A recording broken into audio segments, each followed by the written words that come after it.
or is it nice and hot in here? Good evening to you all, and thank you for showing up. Can you hear me at the back? Yeah. Okay, and you can also see me. Hands up, how many of you guys have actually been to either of my two TV channels, youtube.com or naturalnews.tv? Just yourself, yeah? Which one have you been to? Natural News. Natural News, okay, thank you for that. Anyone else? No? Okay, because I wouldn't want to play the same stuff. May I ask what you thought of it and be honest? I think it's really good. Okay, Yeah, well, which accounts for why you're here today, so thank you. I'm not actually going to teach you anything this evening, but what I will do is remind you some things that you may have forgotten. We're all intelligent people, there's the plethora of knowledge out there. However, I do believe that it's easy for us to get lost. Now, aside from the ego credentials on here, which I won't bore you with, I've kind of mentally abused myself at many different institutions and universities, hence all those initials. But if you're going to ask me who I am, and this isn't really who I am, but I'll tell you anyway, I've got a student and a teacher of health, so that's just a label. But really anything after I am is BS. That means it's a belief system. But the closest you can... What were you thinking? I'm glad we've got the rebels at the front and the key ones at the back. Would be, I am love would be the closest you could probably get to. That would be a truth. But anything else, really, in the moment, as you realise you're always changing. Nothing stays the same. Everything, I mean, if it did, it would die. So the only constant in the world is change. Interesting that the screen's different to that. I presume from a technical point of view, do I just click them out? Or hit the space bar. That's hit the space bar. Bingo. Now, for that, who was the gentleman? I'm making an assumption it's a gentleman, I think it was, who chimed in and said they're coming here this evening, but they asked the question to answer some of the... Was anyone... Ah, there he is! No, he's good, thank you for that. So, what I put basically, it was through Facebook, wasn't it? Some questions. In my opinion, the power comes from the question. So, hopefully this evening, that's what I'm going to be doing, is asking you guys questions. More so than perhaps telling you or reminding you that which you may have forgotten. So over to you. Why are you here? What would you like to receive from this evening? Inspiration. Inspiration. Okay. Well, I hope to provide some of that. And the rest of you can join in. Improving nutrition intake. Improving on nutrition. Definitely. I will certainly cover that. I'll remind you some key things which... Genetics, if you believe a lot of Dr. Bruce Lipton's work, may account for 5%. So that means that 95% will be environmental. Well, part of the environment is, in my opinion, is about making smarter lifestyle choices. Okay, brilliant. What else are you? Secrets. Sorry? Secrets. Secrets. Okay. Well, if you do, again, go to my YouTube channel, Natural News. I don't hold back, I just share in the moment. But I do invite people on that journey to find out if there's some truth in what I'm sharing. Okay, it might be some of it's my truth, or a lot of it's my truth. Okay, okay, secrets. Quite little gems. Anything with a shelf life does not have a self life. Think about it. You've got between 50 and 100 trillion cells in your body. They've all got a shopping list. You've got between 23 and 25,000 genes. They all communicate together. So, if you don't give them what they want, what's likely to happen? You're obviously going to get, here's health, there's ease. The body's on at ease. You get inflammation, signs and symptoms, then you get the disease. So if you start listening to your body, and I'll invite you on a form of kinesiology. Kinesiology is it? Kinesiology is studying how the body moves, but there's a simple form of kinesiology. I'll do it now, so I don't need to remember it. If you are not sure if a food suits you, serves you, your body wants, your cells want, then sit down for 5 minutes and do nothing. Just take your pulse rate. Now notice I'm using my radial, not my carotid. If you put too much pressure on the carotid, the bioreceptors can slow the heart rate down, so it can give an incorrect reading. So just find your radial after 5 minutes. And just remember the number. Take the food and put it in your mouth. Do not chew it, just put it in your mouth for 1 minute. After the minute, take your pulse rate. The physical body has no reason to lie to you. It won't lie. It'll tell you. If it goes up or down 4 beats, you're intolerant to it. Now, maybe you got the food, go, well, there's loads of stuff in the food, I don't know which. It's an invite. I think another example. How many of you people have been to a restaurant and then you see people blowing their noses or coughing perhaps or sneezing? Yeah? Now why would they do that? Well, the physical body's talking to them. There's a form of communication. Later on they may perhaps get a headache, and please remember this, if nothing else this evening, your headache was not caused from an absence of an aspirin. Yeah? So what was the etiology or root cause of it? So, well, absolutely. So the physical body is talking to you, it's asking you to change your direction to the degree that you want to. And for most people that are lost, they will continue doing what they previously did, getting what they previously got. What do I call that? The definition of insanity. Yeah? Doing the same thing over and over and over again, but expecting a different result. So, so what would you like to receive from your spirit? Anyone else would like to chime in? What would you like to receive? What's the reason for being here? You've kindly shown up. Anytime above ground is good, but why are you here? What do you want to receive? Notice I said receive rather than get. Thank you very much. I need my fix. BT. What's the reason for being here? What would you like to receive? This is my first time here, so I'm just Ditto. curious. Curious? Yeah, You never kill the cat, so Gain an understanding. a greater understanding of nutrition and lifestyle choices. Okay, great. Well, as we go along, if something suddenly jumps in your head, let me quickly remind you about a lovely quote by Buckminster. One of the dumbest questions ever is one that's never asked. So please, if you've got a question or something, just chime in. And if I feel it's going on the same path, I'm going to take you on a journey, but I want you to discover yourself on this journey. Okay, this is my journey. And sometimes people say, I've got so many recordings on my channels and everything, and I say, the reason I put them on there is so that I learn. Because remember, those that teach something, the reason we teach it is so that we learn it. So if you do martial arts, so you teach something like that, why does somebody teach a martial art? So that they get better at it. That's why I teach what I teach, with nutrition and everything else. Question, is it okay if I ask you questions?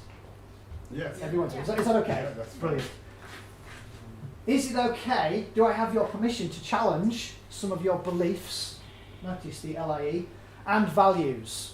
Is that okay too? I'm not saying, by the way, that I'm right and you're wrong, but is it okay if I challenge some beliefs and values? They may come up for you. Is that all right? Challenge her values. Yeah, okay. But I want to challenge yours. Okay, thank you for that. And I've set a context here, and a knowledgeable fun. Information is not power. Unless, and this is the addendum to that, it's applied. You can have all the knowledge in the world. Yeah. So what? That's true. Is that okay? Yeah. So what the invite is on this, I will provide you with some information. I might slip out a little bit of research. For over 7 years I used to teach at the university, so Mr. Cerebral here. That didn't work, so let's do it again. Learning outcomes, you've got to have those from an academic point of view. I think ultimately, I should have got my pen here, increase your knowledge, absolutely. I'm not going to insult your intelligence and read all the slides, by the way. Conquer indigestion. It is my understanding that one of the greatest challenges we've got is with our first brain, which is here. And for those of you that have challenges with your first brain, you will also have challenges with that. And then obviously in what's outside, in your reality, which you all know is an illusion. Just make it a good one. Overcoming fatigue and allergies, bolsters your immune system, all the things that I'm going to remind you, ultimately, these things will happen exactly on time. Notice when you fight something, resistance being the first act of war, when you fight something you're not learning, there's nothing to resist. Things are what they are. I'm going to present some information. If you don't agree with it, that's fine, but do come back at me. It's not like I'm some pedagogical figurehead or all font of knowledge. I have a little bit of knowledge, and there's far more that I don't know. And you guys, there's a plethora of knowledge in here. You could probably, everyone can learn from everyone.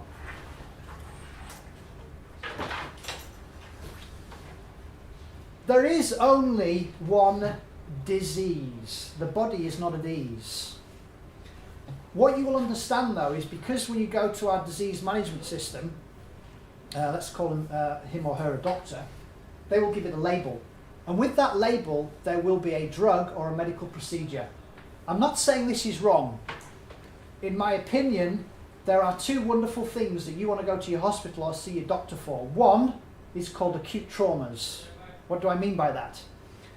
Cancel this thought, but if you're in a car accident or your finger fell off or your leg fell off, assume it's not your head, anything fell off, you want to go to your doctor or to the hospital, yeah? We all agree on that. That's an acute trauma.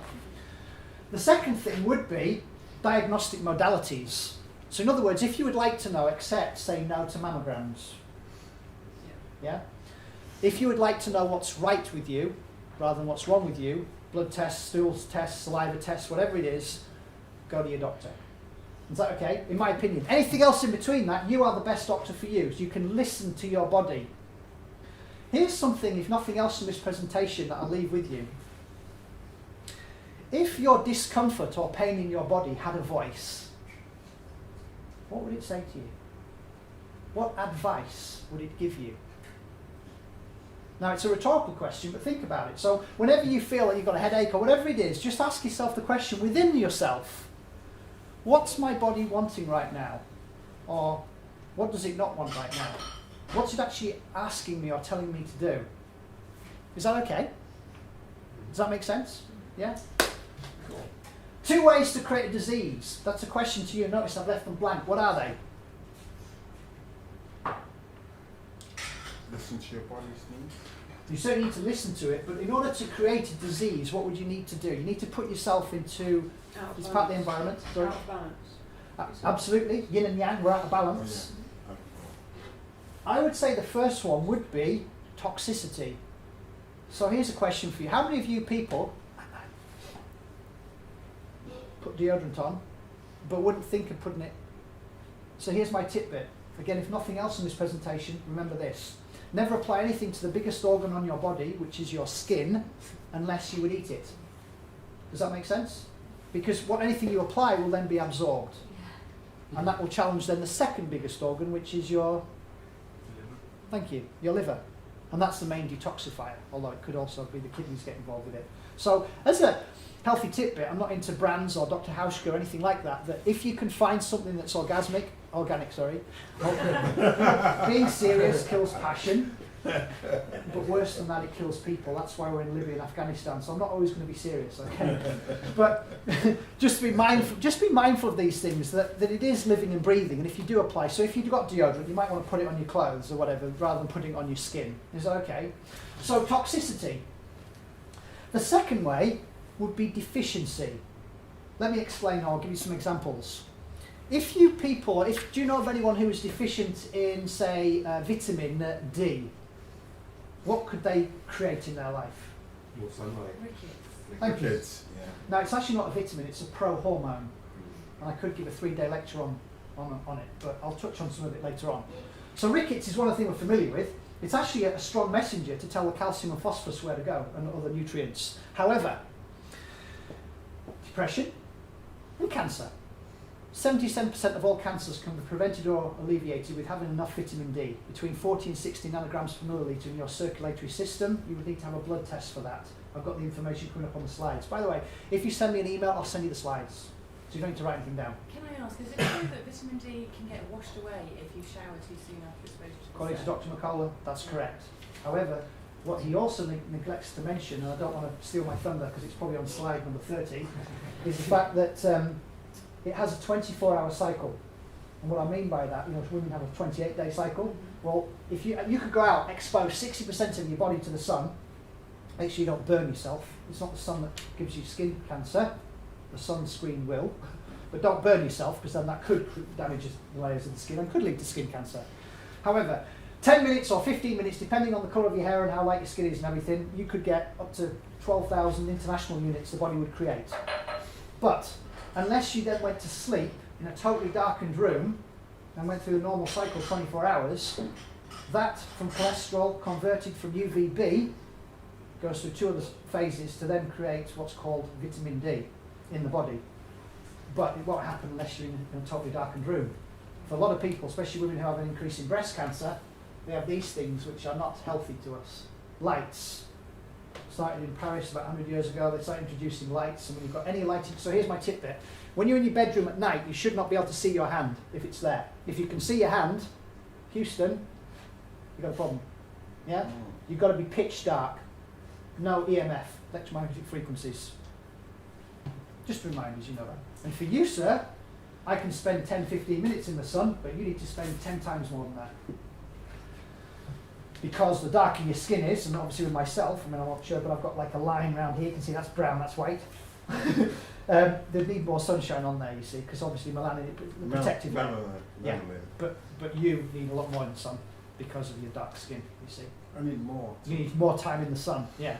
And here's another tidbit, that if your shadow is longer than you are tall, then the cholesterol won't convert. So really the best time of the sun, but you won't read this in the newspapers or on the television, is when it's overhead, between 10 and 2. Yeah? So there's a lot of misconceptions out there, like put sunscreen on, don't do that. Cover up and don't burn yourself, absolutely. But the sun has never ever been the enemy. And if you've been onto my Natural News or my YouTube channel, I even show you about sun gazing as well. So, just a quick reminder, 2 ways to create a disease are toxicity and deficiency. If you're deficient in vitamin C, what could you? We used to be called limeys, didn't we? We used to call us limeys, yeah? So we know scurvy. If you were deficient in B1, beriberi. So we know that deficiencies lead to diseases. So the only 2 ways then, well, here's one disease, you're either healthy or you're not. 2 ways of creating it: put yourself in a toxic environment. It can be mindset, incorrect programming or whatever, that'll stress you, use more of your resources. But it's going to lead to toxicity, deficiency. If you are stressing yourself, even if you're putting in the right fuel, you are using more of your resources. So be mindful of that. And the other thing is, if you're stressing over something, that means you're resisting. And I've already talked about resistance. There's nothing to resist. Everything occurs exactly on time, just as it's meant to. How do we know? Because it occurred. Yeah? People die on time, people are born on time. When you fight any of those things, more nails in your coffin. I'm not saying don't get anxious. I'm not saying, don't worry about, well, I'll go through some mindset things, but just be mindful that the bottom line is you are teaching others how to behave that way. And if it's not serving you, it probably won't serve them either. Yeah? Is that okay? Can I move on? I know I come out with a million trillion miles an hour, but I want to connect with everyone as best I can. So if I'm talking too quickly or moving too fast, just say slow down, please, and I'll do my best. I think the 2 greatest challenges we have on this planet at the moment is low self-esteem and fear. You familiar with those 2 things, yeah? Low self-esteem, I'm not good enough, I'll never amount to this. Why does this always happen to me? I'm sure you can all relate to that. Thank you, Mum and Dad. These are the 2 main things which you people probably already know. Again, I'm just reminding you that your emotions are created by motion. So, how quickly you move will determine how you feel. Now, for some people, moving really, really quickly is draining. So that's not the right pace for you. But for other people, that might be okay.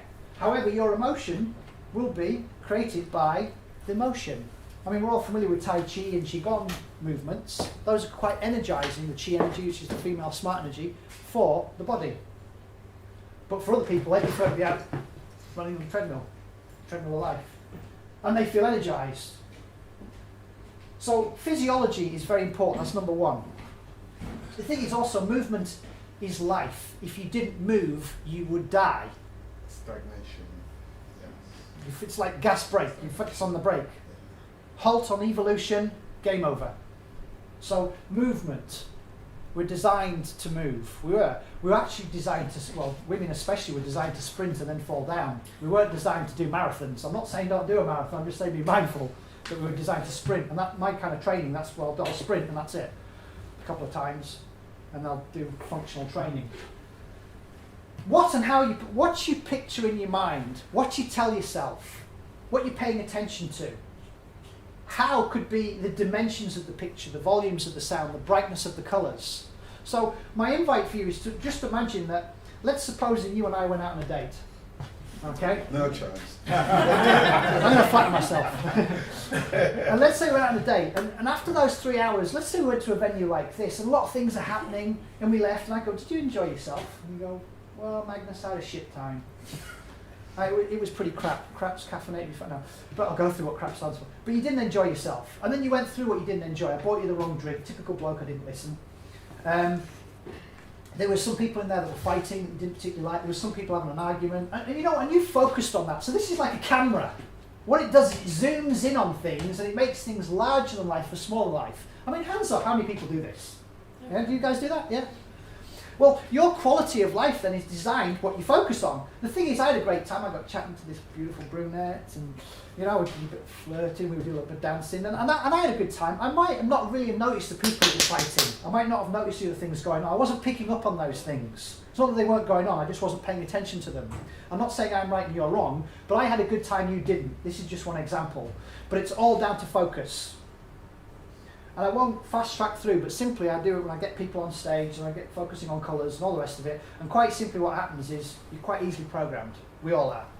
So all the people, when they walk through that door, it's called the default world, it's just outside there, they will focus, oh, there's some more shit down there. Oh, look, there's some more dog shit there. And they focus on the brown or the feces or the crap of life all the time. How do you feel? What are you focusing on? So literally, your quality of life is purely designed the result of what you focus on. So if you are focusing on about something you do not like, can't stand, hate, etc. Well, here's a quick example. When I go to the gym and I work out, what happens? I'm putting my mind, thought and energy into my muscles, they get bigger. Yeah? Well, that's what happens with your thought process. When you feed something, you're giving it some water or whatever, it grows in size, it expands. But you don't want it in your life. Well, what are you focusing on? She said this, she did that, I can't believe he did that. Blah, blah, blah, blah, blah. Again, you're fighting reality. Does this make sense, mate? I do this often, so I'm sharing my examples with you, yeah? As soon as you fight that, more nails in your coffin. There's only one thing worse than forming a judgment, in my opinion. Smoking excessively and drinking excessively, but forming judgments. If you form judgments, judge another person about how they look, how they attire, how they walk, how they talk, whenever you judge another nail in your coffin. Not theirs, in yours. Hold on a second. That's what judges do when you go to court, isn't it? They judge you. They make a decision with the information, but if they are saying to themselves, that person's a bad person, they shouldn't have done this, they blah, blah, blah, blah, and they're judging them that way, then yeah, more nails in their coffin. Do you know any judges that live up to be beyond 100?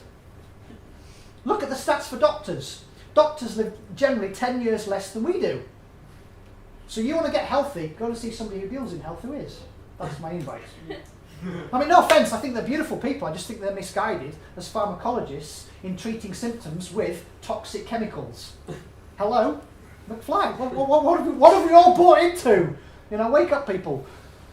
But like I said, there are two good reasons to go and see them. They are beautiful people, I don't mean to be, what was that classic Dr. Stephen Covey saying? Never speak ill of those absent, for you will lose those present.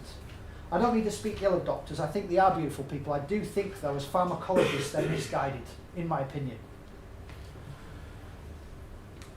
So, literally, your thoughts determine what you focus on. What you focus on determines how you feel. I just use these terms as in, you know, good and not so good. I couldn't help but notice that you're a little bit chilly back here, so I'm just going to head out. You can wear it if you want. That's all right, because I'll get everyone doing an aerobics class in a minute. Can I move on from that? Stinking thinking. Dr. Deepak Chopra, who I incidentally, beautiful man, I met him. If you go onto my Facebook channel, there's a picture of me and him. I met him on a VIP thing in 2007 in Calgary. I lived in Calgary for a couple of years. He reckons we think between 61 and 68,000 thoughts a day. Here's my question. What percentage is positive? 1. Do you know any pessimists in the room? Do it. Stop judging. Don't nail your coffin. Yeah. 1%. Any advances on that? 15%. 15. Well, there's a kind of a range really, and some of it is ancestral. We reckon between, say, 20 and 10% is positive. So most of us are in the stinky thinking group here. Can I go back on something? When you, okay, basically, when you said about diseases and things like that, what about things that's hereditary? Right. So let's say you've got one of your genes that's not quite, let's call it a faulty gene. Yeah. Didn't quite come as it should have done. Yeah? Then it's going to be suffering from deficiency. doesn't get what it wants. So it gets what it wants, but it's not recognising it. So it's not functioning as well as it could do because of genetics. Right. Yeah? So in which case it's deficiency. So it still fits into the same model. But I hear what you're saying, Right. but you can still relate it to that. That's assuming that it doesn't have any mercury in it, or aluminium, Right. or anything else. Cadmium, PCBs, endocrine disruptors. So yeah, if somebody genetically has a disposition, then the cell, maybe it's in the environment where it could get hold of the magnesium, the calcium, whatever's required, but it isn't able to somehow. Okay. You're going slightly outside my remit with the more biochemical side on that, but that's my understanding of that. Okay, which is a good question. Right, stinking thinking. So if we are mindful of our thoughts, and we're not always going to be because there's so much going on, but if we are ever, and here's the invite, if you are ever being your biggest critic, your worst enemy, I used to be able to take loud, it's cold, then interrupt your pattern. I don't care how you do it, whether you make a barking sound or you've got a power move or whatever, but interrupt your pattern when you realise you are being your biggest critic or your worst enemy. Third thing, create a new association. This is called NAC, Neuroassociative Conditioning. I'll fast track through some of Tony Robbins' amazing stuff. So, in a new association could be, you know, what was actually, all of you right now, can you think of an event where somebody annoyed you? Ex-wife. Oh, hello, bring her out here. Right, okay. So here's my invite. What was actually funny about that situation? Think about it for a moment. What was actually funny? How you handle that situation? What was actually funny about it? Funny about it? Actually, I'm a workaholic. Okay. So you can see within yourself, when you look in the mirror, there's some humour to be found. Because the invite is to look for a new association.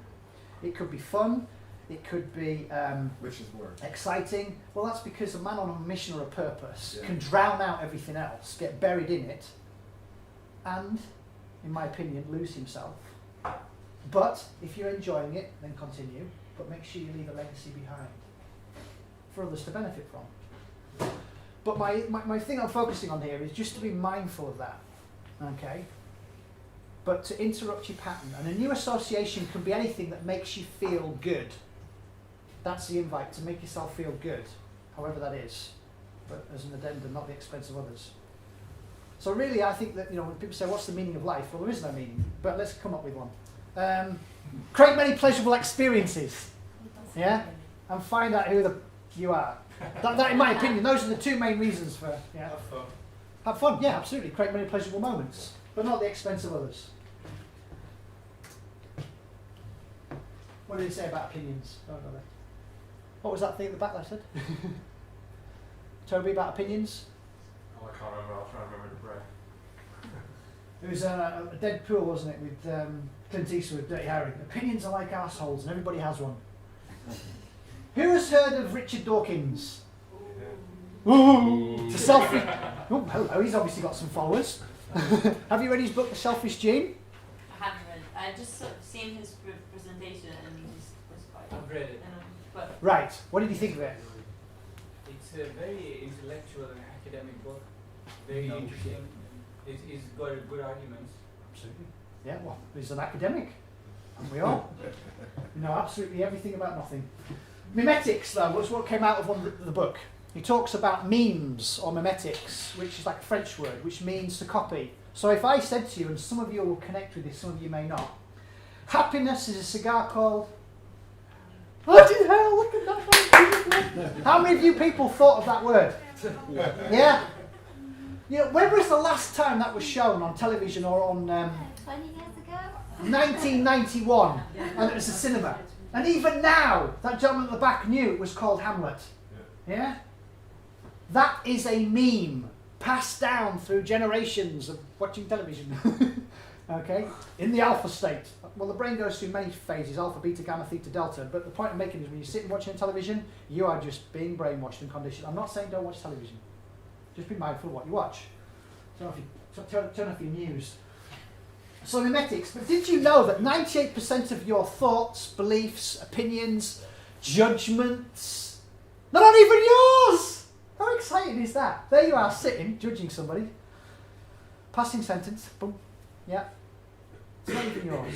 Passed on to you, given to you. Does it serve you? Does it serve those around you? Notice what I'm doing is I'm asking smarter, more empowering questions. So my invite for you people is to create or design your own. So if nothing else from this presentation, when you leave that door, or even now as you're scribbling things down, start creating those questions that will empower you, take you to another level. How many, I mean, you'll understand this when I share this. We've all got different levels of consciousness. Yeah? Understanding. I'll give you an example. Let's suppose we're back on that date again, me and you. Because I enjoyed it the first time. I know you did, but this time you will. Okay, so here we are. And we're actually going to find out at what level of consciousness we are at.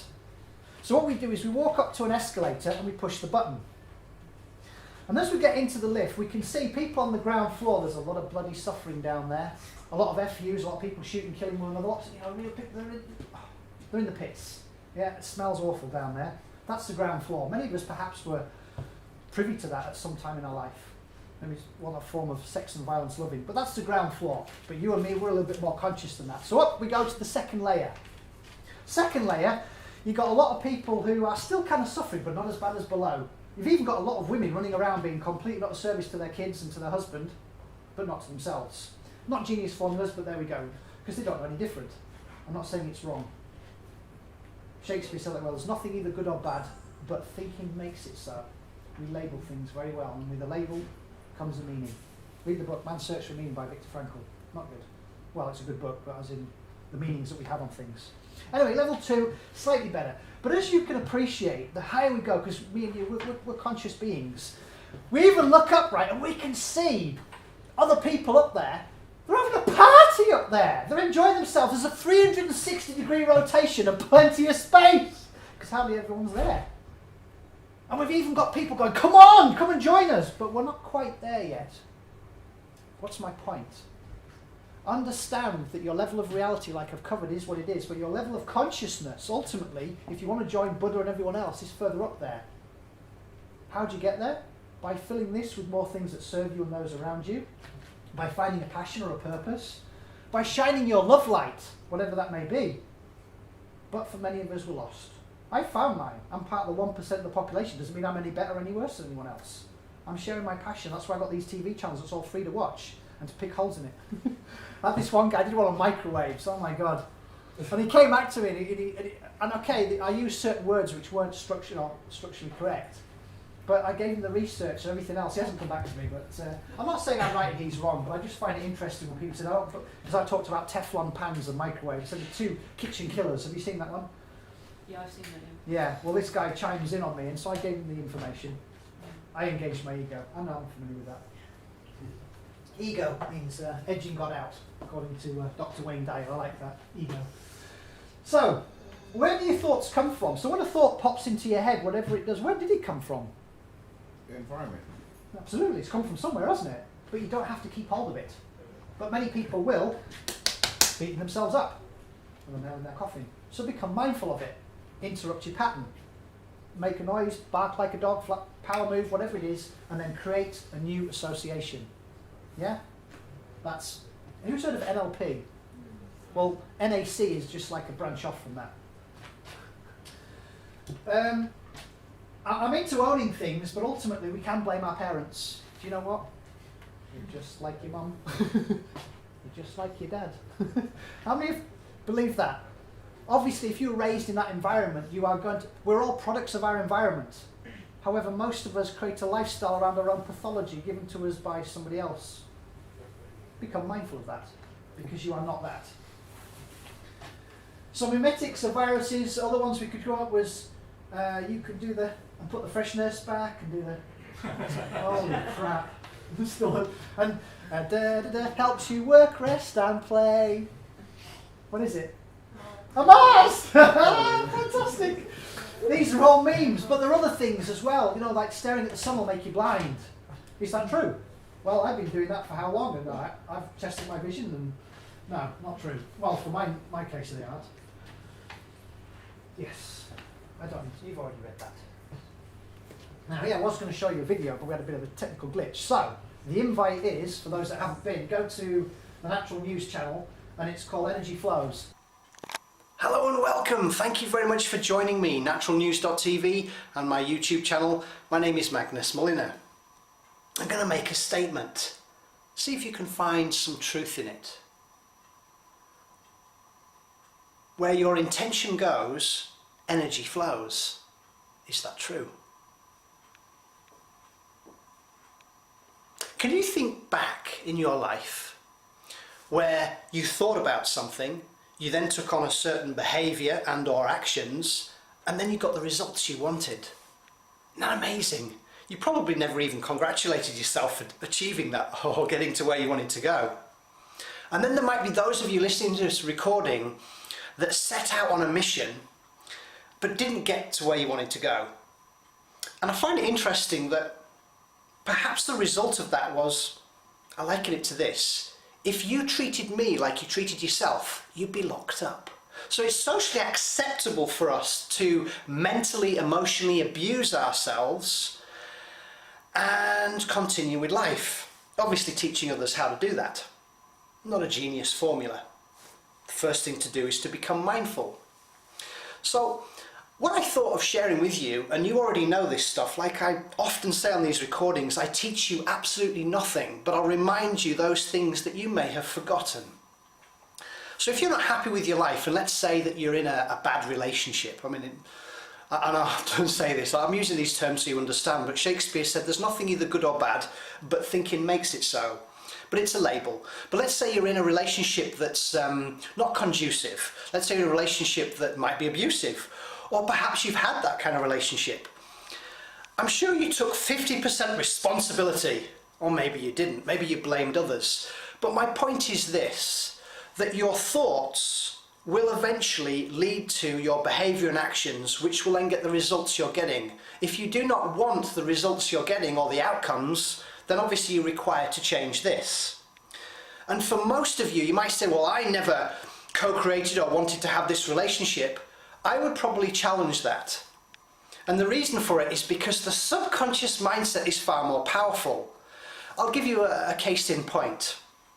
I'm just going to relate to women in general, that generally as they grow up, a key figure in their life is their father. So if you do not love and or respect your father, and or you would not think of marrying yourself, as in loving yourself for who you truly are, the chances are, through your indoctrinations and programmings, you will co-create somebody in your life who you perhaps do not want. So the subconscious mindset are those kind of programs, things that we have been given by our parents, our peers, our teachers, well, in our social mirror, our environment. So if you've had that kind of relationship that hasn't been wonderful, then it's in the past, let it go. What have you learned from it? What would you do differently? And it obviously starts with you, because the external is but a reflection of what's going on internally. So unless you are mindful about your thoughts, because thoughts are energy and thoughts become things. So the wonderful thing from this moment forward, let the past be what it is. That's why it's called the past, it's gone, let it go. But from right now, you can take responsibility. You can respond differently by knowing that your thinking, if we're going to give it a label, let's call it stinking thinking, hasn't served you. Now, for some of you listening to this recording, maybe you're very successful and know that's happened, and that's wonderful. Then teach that to others. Pass that information on. You might not even be conscious of the fact that you're successful. And success can be measured in so many different ways. It's not just about your bank balance or the fact that you're the CEO of a company making X, Y, and Z dollars or pounds. That's not what I regard success is. Success really is closer to knowing who you are, that's what wisdom is, and literally living a happy, healthy life. That's what I would regard as success. But there are obviously different strands to it. But in this recording, all I want you to do is to become mindful of your thoughts, because those ultimately lead you to where you want to be. So if you do not want something in your life, think about this, or get emotionally about it, and then obviously it'll grow bigger. I mean, Stanley Kubrick once said, and this isn't verbatim, but if you can talk about your problems intelligently enough, you can create the consoling illusion of having mastered them. Why would you want to master your problems? And then people do that. They'll talk to others about it. Oh, did you know this happened? Well, here's the deal as I know it. 10% is what happens to you. Bang, you get knocked down. But 90% is what you do with what happens to you. You get back up again. And that's the exciting journey, to be able to overcome the adversities, the curveballs that are sent your way. These things that happen, but let them go. Because over 98% of the thoughts, emotions, feelings, and everything that you have in your life right now, they're not even yours. So let them go. Unless, of course, they serve you in the moment, and then let them go. Does this make sense? So my invite is for you just to become clear, to become mindful that if you are not happy with where you are, whether you've lost something like your home or your job or whatever else, and I would challenge that because you weren't meant to have it then. Everything occurs exactly on time. That's reality. Fight reality, and that will add stress to you, and then you will teach that to others. By asking smarter questions, you can get yourself closer to where you would like to be. But for most of you listening to this recording, I would probably make the statement that you don't know where you want to be. Well, that's okay. Ask yourself the question, what is my deepest passion or purpose right now? What could I do that will bring me joy and happiness and that does not lead to failure? But don't focus on failure. Whatever you focus on, that's where you will go. The quality of your life, the quality of my life, is purely designed as the result of what I focus on. But most people are not aware of what they're focusing on, and they're getting more of what they don't want, and what you resist will persist. Quite a bit in this recording. So I started off with making a statement, only you know it's truthful. But where your intention goes, energy will flow. And if you're not happy with that, change this, change your behaviour, change your actions, your deeds, and you'll find yourself in a different outcome, a different reality, a different result. If you're not happy, come back to this again.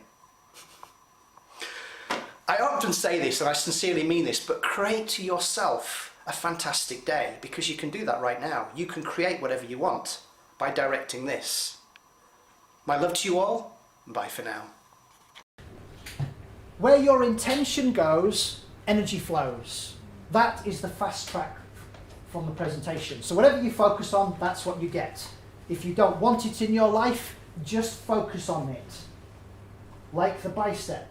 The more resistance that goes in, the bigger my muscle. The more resistance, the bigger it becomes. Does that make sense? What you resist will persist. It was only 6 minutes. It was going to be a little bit of a break. You'd still have me, but I'd have more hair or less hair on that one. Simple equation that I kind of drew up. Who's read the book? And I took some of it from that. The book is called How Would Love Respond? By Kirk Ashley. How Would Love Respond? Beautiful book.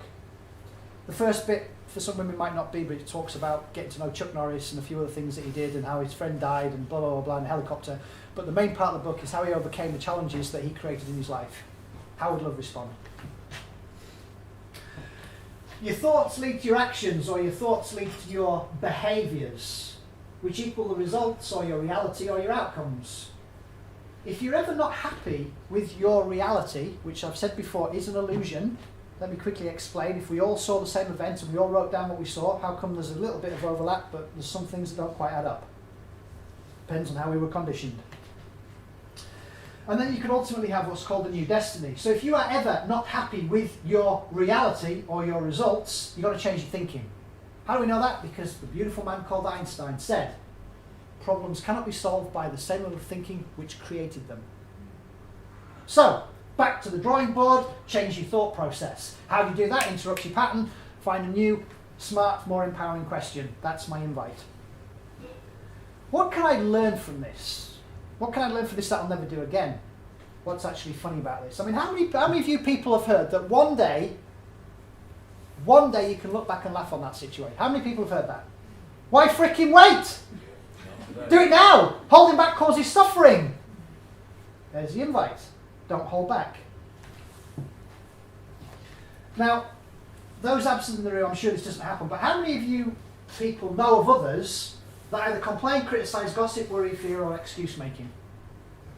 Every single one of the times you do that, you are putting nails in your coffin and disempowering yourself. I was going to do it, but you weren't going to do it. Yeah? And just catch yourself talking about something you don't want and complaining about it. Disempowering. My biggest one is excuse making. Usually I was late. Well, obviously I didn't set off in time. Pretty obvious really, isn't it?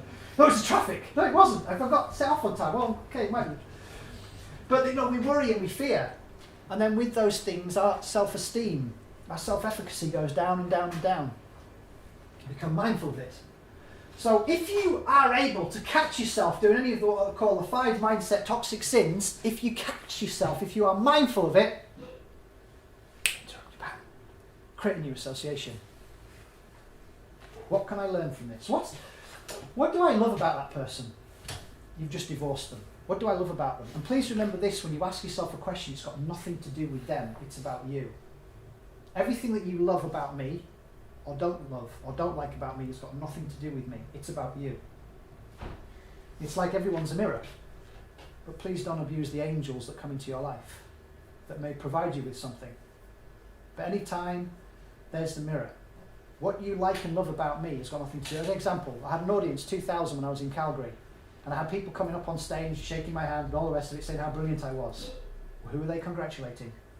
Themselves. If they talk like me, dress like me, walk like me, spoke like I did on stage, they would be really impressed with themselves. I didn't push them away, it's fine, I understand that, that's great. However, they were complimenting themselves. Everything is about you. But then I want you to think about this, because it's just popped into my head. How many of you people have challenges receiving? If I said to you over there, sir, that you're wearing a beautiful scarf, what would your response be? It definitely is, Thank you. And he accepted it, and then he can let it go. Give me the scarf. No. But the point I'm making is how many, because usually if you give them a compliment, or if I give a woman a compliment, and I know it's me testing it, and I mean it sincerely, I'll say, look, you're beautiful, or you're gorgeous. And instantly she'll either direct it away, she'll go, what was that?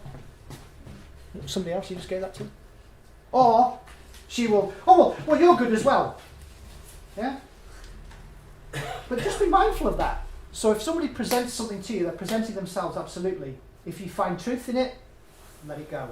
If you don't find any truth in it, let it go. Who's read The Art of Happiness by the Dalai Lama? Beautiful book. I think it was written by a gentleman called Dr. Cutler. But the point I'm making is that two main things I remember is he says, can you do something about it? Yes, you can. Good. Let it go. Do it and then let it go. Can you do something about it? No, you can't. Fine, let it go. But how many of us will hold on to things? It's all ego-based. Let it go. It's like a compliment. If somebody gives you a compliment, you say, thank you very much, let it go. If somebody insults you, 3 fingers seem to be pointing back here, who are they insulting? Let it go. Yeah? If you find truth in what they're saying, fine. If you want to make changes in your life, do. If you don't, let it go. Can I move on from there? Does that make sense? The myths, 2 myths. The myths of more and the myths of be happy when. He does, she does. So, in other words, happiness is out there. That's a BS. Bullshit. It's not. It's within self. Now, there is some research to show that 50% of your happiness is down to your genes. Well, we know that can be changed from Dr. Bruce Lipton's work. We know that 40% is down to your beliefs and values. Well, those can be changed as well. And we know that 10% will be your circumstances. And how do we know? Because for people who were once able to walk and then suddenly have lost the ability to walk and perhaps they also use their hands, in other words, they become paraplegics, they will always, within 2 years, go back to their happiness default point. So we all have a happiness set point. And we know for those that win the lottery, they really get excited and happy, and then within 2 years, we'll go back to their happiness set point. So everyone in this room has a happiness set point. If you're not happy with your happiness set point, hang around with people that are. Change your environment. Stop watching EastEnders, etc. You understand what I'm saying, yeah? So you are required to make the changes or distinctions in your life. So happiness is not out there, it is within self. And it's down to, as I mentioned before, down to focus. What are you most grateful for in your life? If you lived every day in a loving attitude of gratitude, there's no way you could get depressed. They reckon by 2020, one of the biggest killers on this planet is going to be depression. We've got to focus on something. Disraeli says it well. There's 3 types of lies. So, check this out, yeah? Sure. What about when the system is stacked against you? Okay. The system is stacked against you, so how do you get around that? Okay. So again, you're resisting something here. If you're happy for me to, yeah. What I'm going to do here is invite you to look at it from a different angle. Go on. If you go on. feel that things are, and I'm choosing the words here, that are stacked against you, Yeah. absolutely they are. Absolutely they are. However, the invite is to look at it from a different angle. Remember, if you want something to change, you've got to change the way you look at it. So my invite for you would be, what can I do right now to create a win out of this situation? What can I do right now to improve my circumstances? So you are asking yourself more empowering questions, and then with that, exactly on time, you will take action. That's the main thing, folks. You've got to take action. So you can then, to the best of your ability, improve your situation. That's, in my opinion, how you would overcome something. So if you feel that everything's stacked against you, and you, like Atlas, and join the club, yeah, you're carrying the world, from one point of view, absolutely, that's the truth. But the idea is to change and to have a look at it from and the way that I would do that would be to ask a different question, which will get me closer to my goal or goals, assuming that I know where that is. So once you change, it's what we call a mobile set point. Sorry, I don't know your name. That's irrelevant. Okay. But what I'm saying here is go to court in North Wales. North Wales, folks. North Wales. Go to court in North Wales. It's stacked against you. Right. Well, whatever's happened has happened. If you're resisting it, then you're not accepting what is. But what you can do... Well, it was wrong. It was unjust. Okay, right. Okay. So what can you learn from it, or what would you do differently? Because remember, whatever's in North Wales. but whatever's occurred, Yeah. it's gone. It's in the past. Most people will bring the past to the present and cause more suffering. I realised when the event occurred, that's how you felt, and that's how you feel in the now. However, if you want to change it, you've got to become that change you want to see, as Gandhi once said. Become the change you want to see in the world. So looking from this angle, absolutely, it is unjust and it's not fair. Life was never meant to be fair. Life is what life is. However, you've got to change the way you look at it. And the way you do that is by asking more empowering questions. So, here's you. Here's a corpse pulling you this way. Here's your ex pulling you that way. And maybe you've got kids as well. So there you are. However, it smells good out there. It looks good out there. Out here is different. Now you feel more comfortable there. That means everyone else around here has to change. Because you've moved. You've changed your context, your position. But you're required to do. That's the empowering thing. It's not like people are doing things to you. From one point of view they are, because you have another writ or a slap or whatever else they've got from it, or a fine. But from another point of view, you can't change that, but you can change the way you look at it through asking more empowering questions. Learning, my brain loves learning. I'm always asking questions. An example was in Islington, I got a bloody parking fine for 60 quid for being in service to my wife and my child where I parked, could justify it all. And then it went up to 180 because I'll be damned if I'm paying it. So then I took it through all the systems, and one part of my ego was holding on to it, getting angry and annoyed. Another part said I just accept it. And in the end, I had to pay 60 quid, but they dropped it from 180. But I was asking myself, what can I do right now? Because if I engage my ego, I'm going to lose. So ask yourself a smarter question. Phone a friend or ask the audience or somebody else perhaps who could assist you on that journey. If you don't have the answers right now, there's a plethora of knowledge in your head, so ask yourself the questions.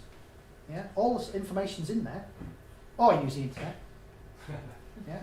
Well, as I said, phone a friend, ask the audience. But you've got to change the way you're looking at it. That's not good. Yeah. Starts with you, ends with you as well. Oh, here we go. We can talk about some empowerment sides here. It's a kind of a brief reminder of what I'm going through. It's all to do with the questions. So create healthy, loving relationship with yourself and others. The best thing that you and I could possibly do is to find love in ourselves. To the degree you do not love yourself, you cannot love another anymore. Just like I can't fix my hybrid Prius any better than I can fix somebody else's. You can't give what you haven't got. So, this is like a foo-foo word, but love. These are just some questions. You can design your own, but those are some that I came up with. What's right about this that I'm not getting? What choices do I have that I'm not willing to choose? How does it get any better? I love that one. I got that from Access Consciousness. How does it get any better than this? You've just won the lottery. How does it get any better than this? You've just been sent to a Welsh court. How does it get any better than this? Yeah? Ask the question, right? How does it get any better than this? And you might feel you're in the quagmire, you're in the shit, whatever it is, but how does it get any better than this? And this thing figures it out. Beautiful question. Access consciousness.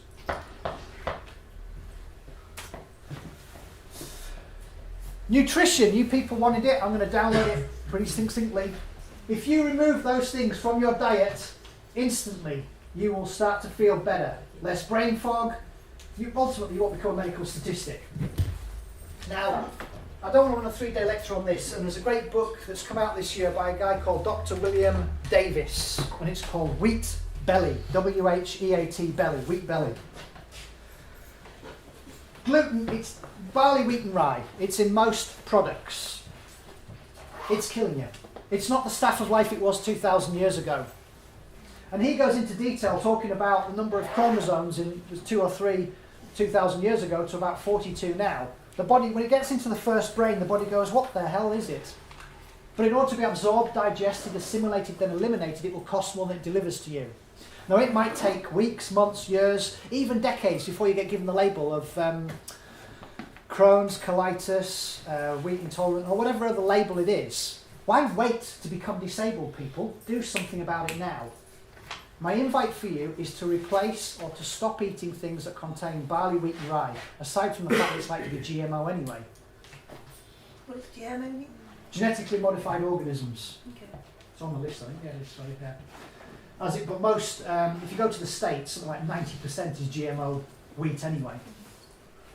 So alternatives to gluten would be buckwheat. I know it's got wheat in it, but it doesn't contain gluten. Millet, but don't have too much because it can slow the thyroid down. Oats should be gluten-free, but unless they're processed in the same environment as other wheat, barley and all the rest of it, then it may not be. Amaranth. Amaranth is beautiful. It's a nutty taste. I used to say quinoa or quinoa, but unfortunately it contains saponins, which actually damage the mucosal barrier, so I'm not into quinoa anymore. As my knowledge improves, I kind of change things. So those are alternatives for gluten. Rice is gluten-free, obviously. Sugar. It is a Class A drug. It is 4 times more addictive than crack cocaine. 99% of the population is addicted to it. It's socially accepted to be addicted to it. Not cool. If you look at Dr. Lustig's work, Robert Lustig, just type that into a YouTube search engine, L-U-S-T-I-G, Dr. Lustig, it will take 5 years to kick the habit. You can watch his 48-minute presentation on it. It really is toxic. What it does is it damages the liver, big time. Well then, so does alcohol. But even if you had a can of Coke, it's going to do just as much damage to your liver. So sugar, anything that ends in OSE, OL or IN. So fructose, maltose, dextrose, sucrose, mannitol, ethanol, xylitol are all dysfunctional sugars. The best of the worst would be honey, maple syrup, and stevia, S-T-E-V-I-A, stevia. Stevia's, Indians have been using it for decades as an alternative. Pasteurization. Anything that is past your eyes is dead, dysfunctional, denatured. It's got no vitamins, no minerals, no enzymes. It's just your body, again, it's like, what is it? The proteins turn to a beta protein, not recognised by the body. It's poison. And we've all bought into it, you know, with the white smile, milk. However, for some of you, or maybe most of you, raw milk would be okay. But it's usually from an A1 cow as opposed to an A2 cow, and it contains all the casein. Casein is an amino acid, which bodybuilders love because it makes them bigger once they train hard. So milk per se is not the greatest thing. If you did drink milk, and you're not going to get any real benefits from it, if you want calcium from it, then eat your greens. But then that's only going to work if you've got the messengers like A, D, E and K, vitamins A, D and K as well. But goat's milk, full fat. The best, if you're going from the top here, it means raw. Although it's B12 and folic acid deficient. Goat's milk is more structure compatible.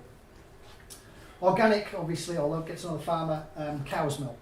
Full fat, by the way. Once we denature it, the body doesn't recognise. But please remember, saturated fat does not make you fat. I'll just repeat myself because that might not have landed. Saturated fat does not make you fat, and it's usually a good fat as long as it doesn't contain toxins. What generally makes people fat is the PUFAs, the polyunsaturated fatty acids. So, and then as you go further down, then you've got your other, your semi-skimmed and skimmed and all the rest of it. But I say there's nothing in it that will benefit you unless it's the raw deal. Processed salt. So we call all the white sins. If you want to, there's some more research I'll go through in a moment on that. Celtic, CELTIC, Celtic salt, Himalayan or Hawaiian are the only salts that I'm familiar with that are okay. They contain over 80 minerals and trace elements. They're pinkish in colour or blue-grey, is Celtic from Britain and France. Obviously the Himalayan salt is pinkish and from the Himalayas, and the Hawaiians from Hawaii, and that's pinkish in colour as well. And those salts will not affect the autonomic nervous system like the dysfunctional, dead, iodized, bleached, heated to extreme high temperatures white table salt will. Soy or soya is a totally dysfunctional product unless it is fermented.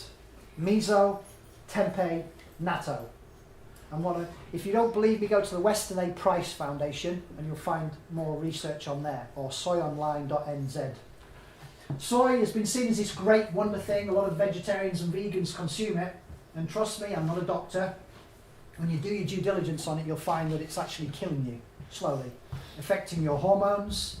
It contains B12, which will, it's an analogue of B12, so you'll crave more B12. It contains small amounts of aluminium. It contains phytoestrogens, I talked about, increases breast cancer. I actually went to a presentation in Calgary where they actually said if you've got breast cancer, then don't have soy milk. Why just breast cancer? There's over 200 different types of cancers, but all which are man-made.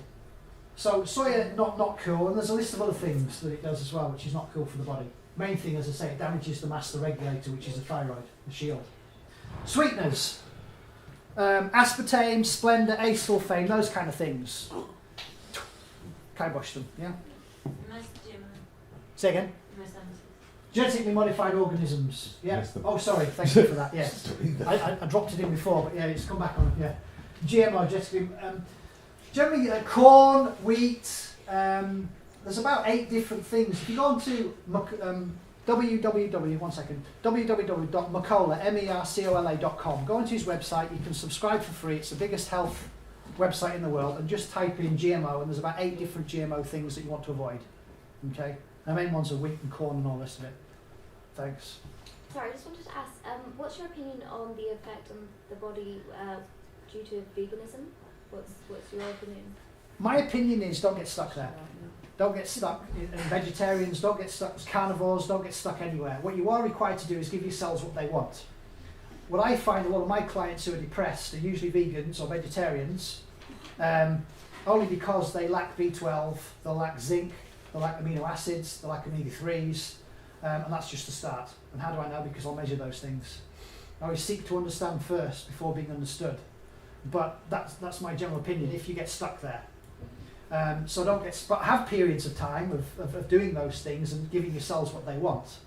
But ultimately the body, as I said before, has that shopping list and you need to give it what it wants. So if you're suffering from depression but you strongly believe that I want to be a vegan, then that's a choice. Yeah?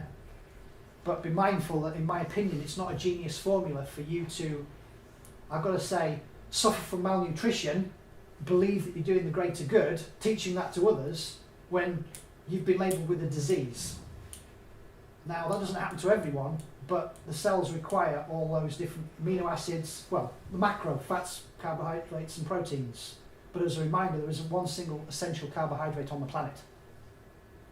There are essential proteins and there are essential fats. Okay? Does that answer your question? Yeah. Okay.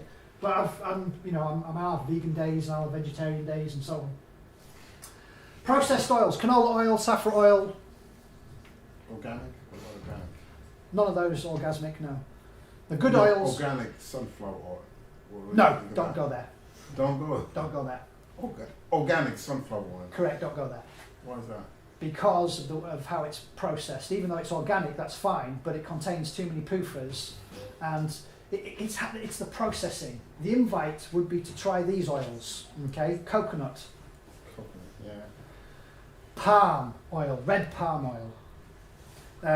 Read Dr. Bruce Fife's book. He's written one on coconut oil and one on palm oil. Fife, F-I-F-E.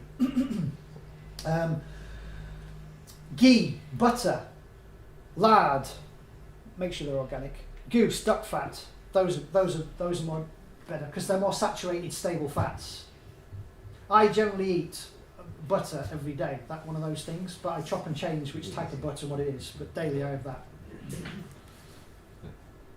It's not because I exercise, because I might only train once a week. It's nothing to do with that, and it's not to do with choosing the right parents either. Although that's a factor as well.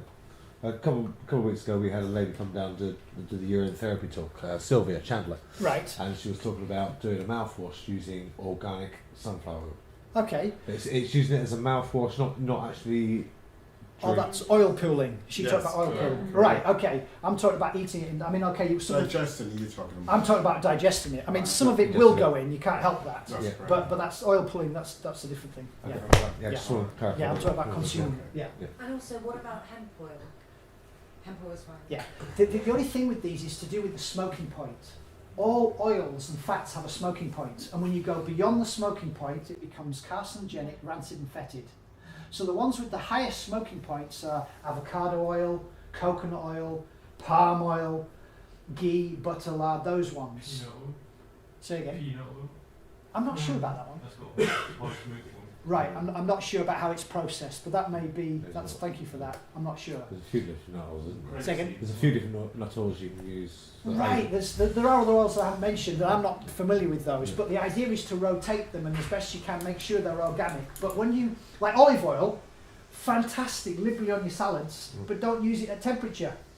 So an example or an invite, it's liquid at room temperature, but once it cools down, is it liquid or solid?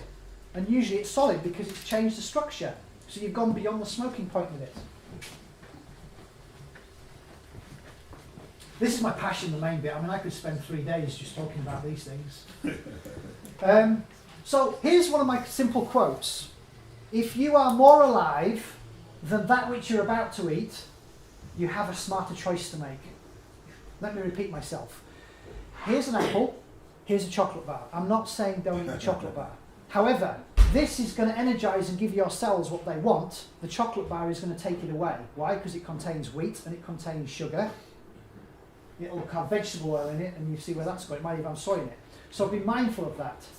That will, again, to be absorbed, digested, assimilated, eliminated, will cost more than it delivers to you in the way of nutrients. It will age you, while the apple won't. So I simply say that if you could chase after it with a bow and arrow and it's got eyes, and it's been on the planet for, tens of thousands of years, if you can rip it out of the ground or climb a bush or a tree for it or swim after it like seaweed, but find the right proportions of fats, proteins and carbohydrates. What I mean by that is when you have a meal, if you are not satiated, if you are not full for between 3 and 6 hours, there wasn't enough fat and protein in there. For most people, they're snacking on carbohydrates all the time, and they're snacking on carbohydrates all the time, and then they're snacking on carbohydrates all the time. Okay? So over 80% of your energy daily is utilised in breaking down what you put in your first brain. So my invite is to have fasting days, assuming that you're not toxic, where you might miss certain, not just day, but let's start simply, you might miss breakfast. I don't feel hungry. I don't have breakfast until 11, 12 o'clock. I used to be very hungry. I used to be like an Eskimo. I had to kill something for in the morning. But now, I don't need to eat until about 11 or 12 o'clock. But I eat when I'm hungry. I mean, you look outside in our default world. How many animals do you see? Oh shit, it's 12 o'clock, better have lunch. Seriously, folks, what can we learn from animals? So be mindful of that. I'm sorry you're in a 9 to 5 job or whatever, and that's the way it is, but eat when you're hungry, but make sure you've got the plate of food, look at your fats and carbohydrates, and you're not measuring anything. This is where metabolic health comes in. It's finding the right macronutrients that's right for you. Make sense? So you're satiated for longer. It's like it's logs, the wet big logs are the fats and the protein. the kindling was the carbohydrates. Unless you're a slow oxidizer, most of us, if you gave me a loaf of bread, and even if it was gluten-free, I'd go through the whole thing in a day. Even if you stuck butter on it, I could just eat it and eat it and eat it, just pass through me, and then I've got diarrhea for the rest of the day. So any questions on this? Because I know I'm going to have a break before I move on. Okay. Is there any questions with the nutrition side? It might delve into it again. It's a huge topic, and again, these are just some examples. So you look at that and go, shit, what am I going to eat? There goes breakfast, lunch and dinner. And what are the names of the books that you mentioned while going through this again? You know what? If you send me an email, all my reading list is at the end. Yeah. All the books are on there. But the main ones that I would recommend for this would be things like How to Eat, Move and Be Healthy by Paul Check. How to Eat, Move and Be Healthy. The Metabolic Typing Diet. The Mood Cure, The Diet Cure by Julia Ross. But all the reading list is on at the end. But if you send me an email, I'll send you the whole PowerPoint thing and it's all on there. Is that all right? Good. There was a gentleman in the audience who asked if I was a Czech practitioner. Well, that's corrective holistic exercise kinesiologist. That's where some of the initials and certified practitioner stuff's on there. My website, which is mtenergy.com, you can find more information and all the links are on there. I think I'd like to move through to, are these coming up? Oh, they are. Cool. Done that one, done one. Here's another invite. Go on. Can I just say one thing? If you have got a question, can you please speak up so people can hear around the room? Because at the moment, I think only you can hear them. Or I'll repeat what they've said. Right, thank you very much. Thanks. Whatever you consume, it will take up to 72 hours for that food to then touch every cell in your body. So unless you are constipated, which 50% of the population allegedly are, because it may stay in your body for longer, my invite for you is that whenever you eat something, rotate and add variety. So if you ate porridge on a Monday for breakfast, breaking the fast, then when would you next consume porridge? But if you've got a 72-hour turnover, my invite for you would be, it's like there's a correct answer, Friday. So you won't then consume it until Friday.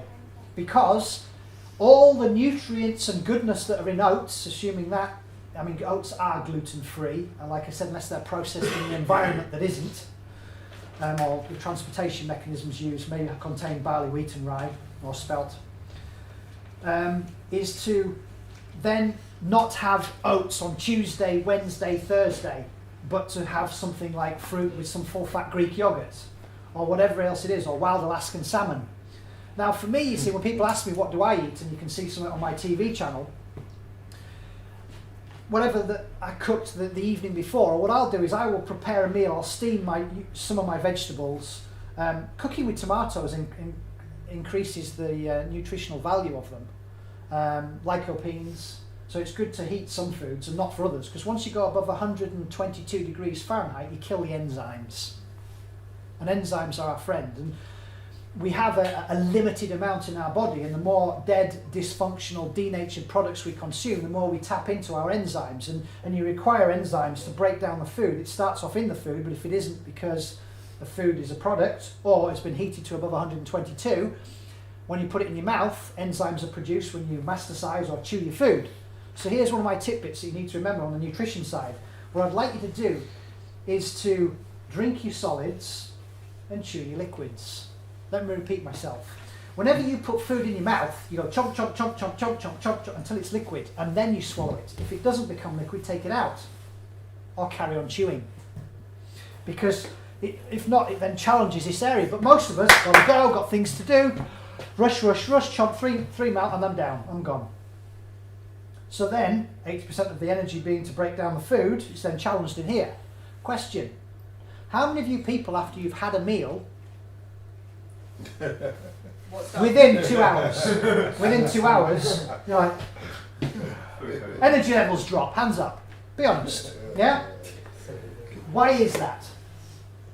Because all the blood rushes to your head, and it's not, no, all the blood rushes to your stomach, so there's no blood in your head, so there's not enough oxygen getting to your brain, so you get woozy.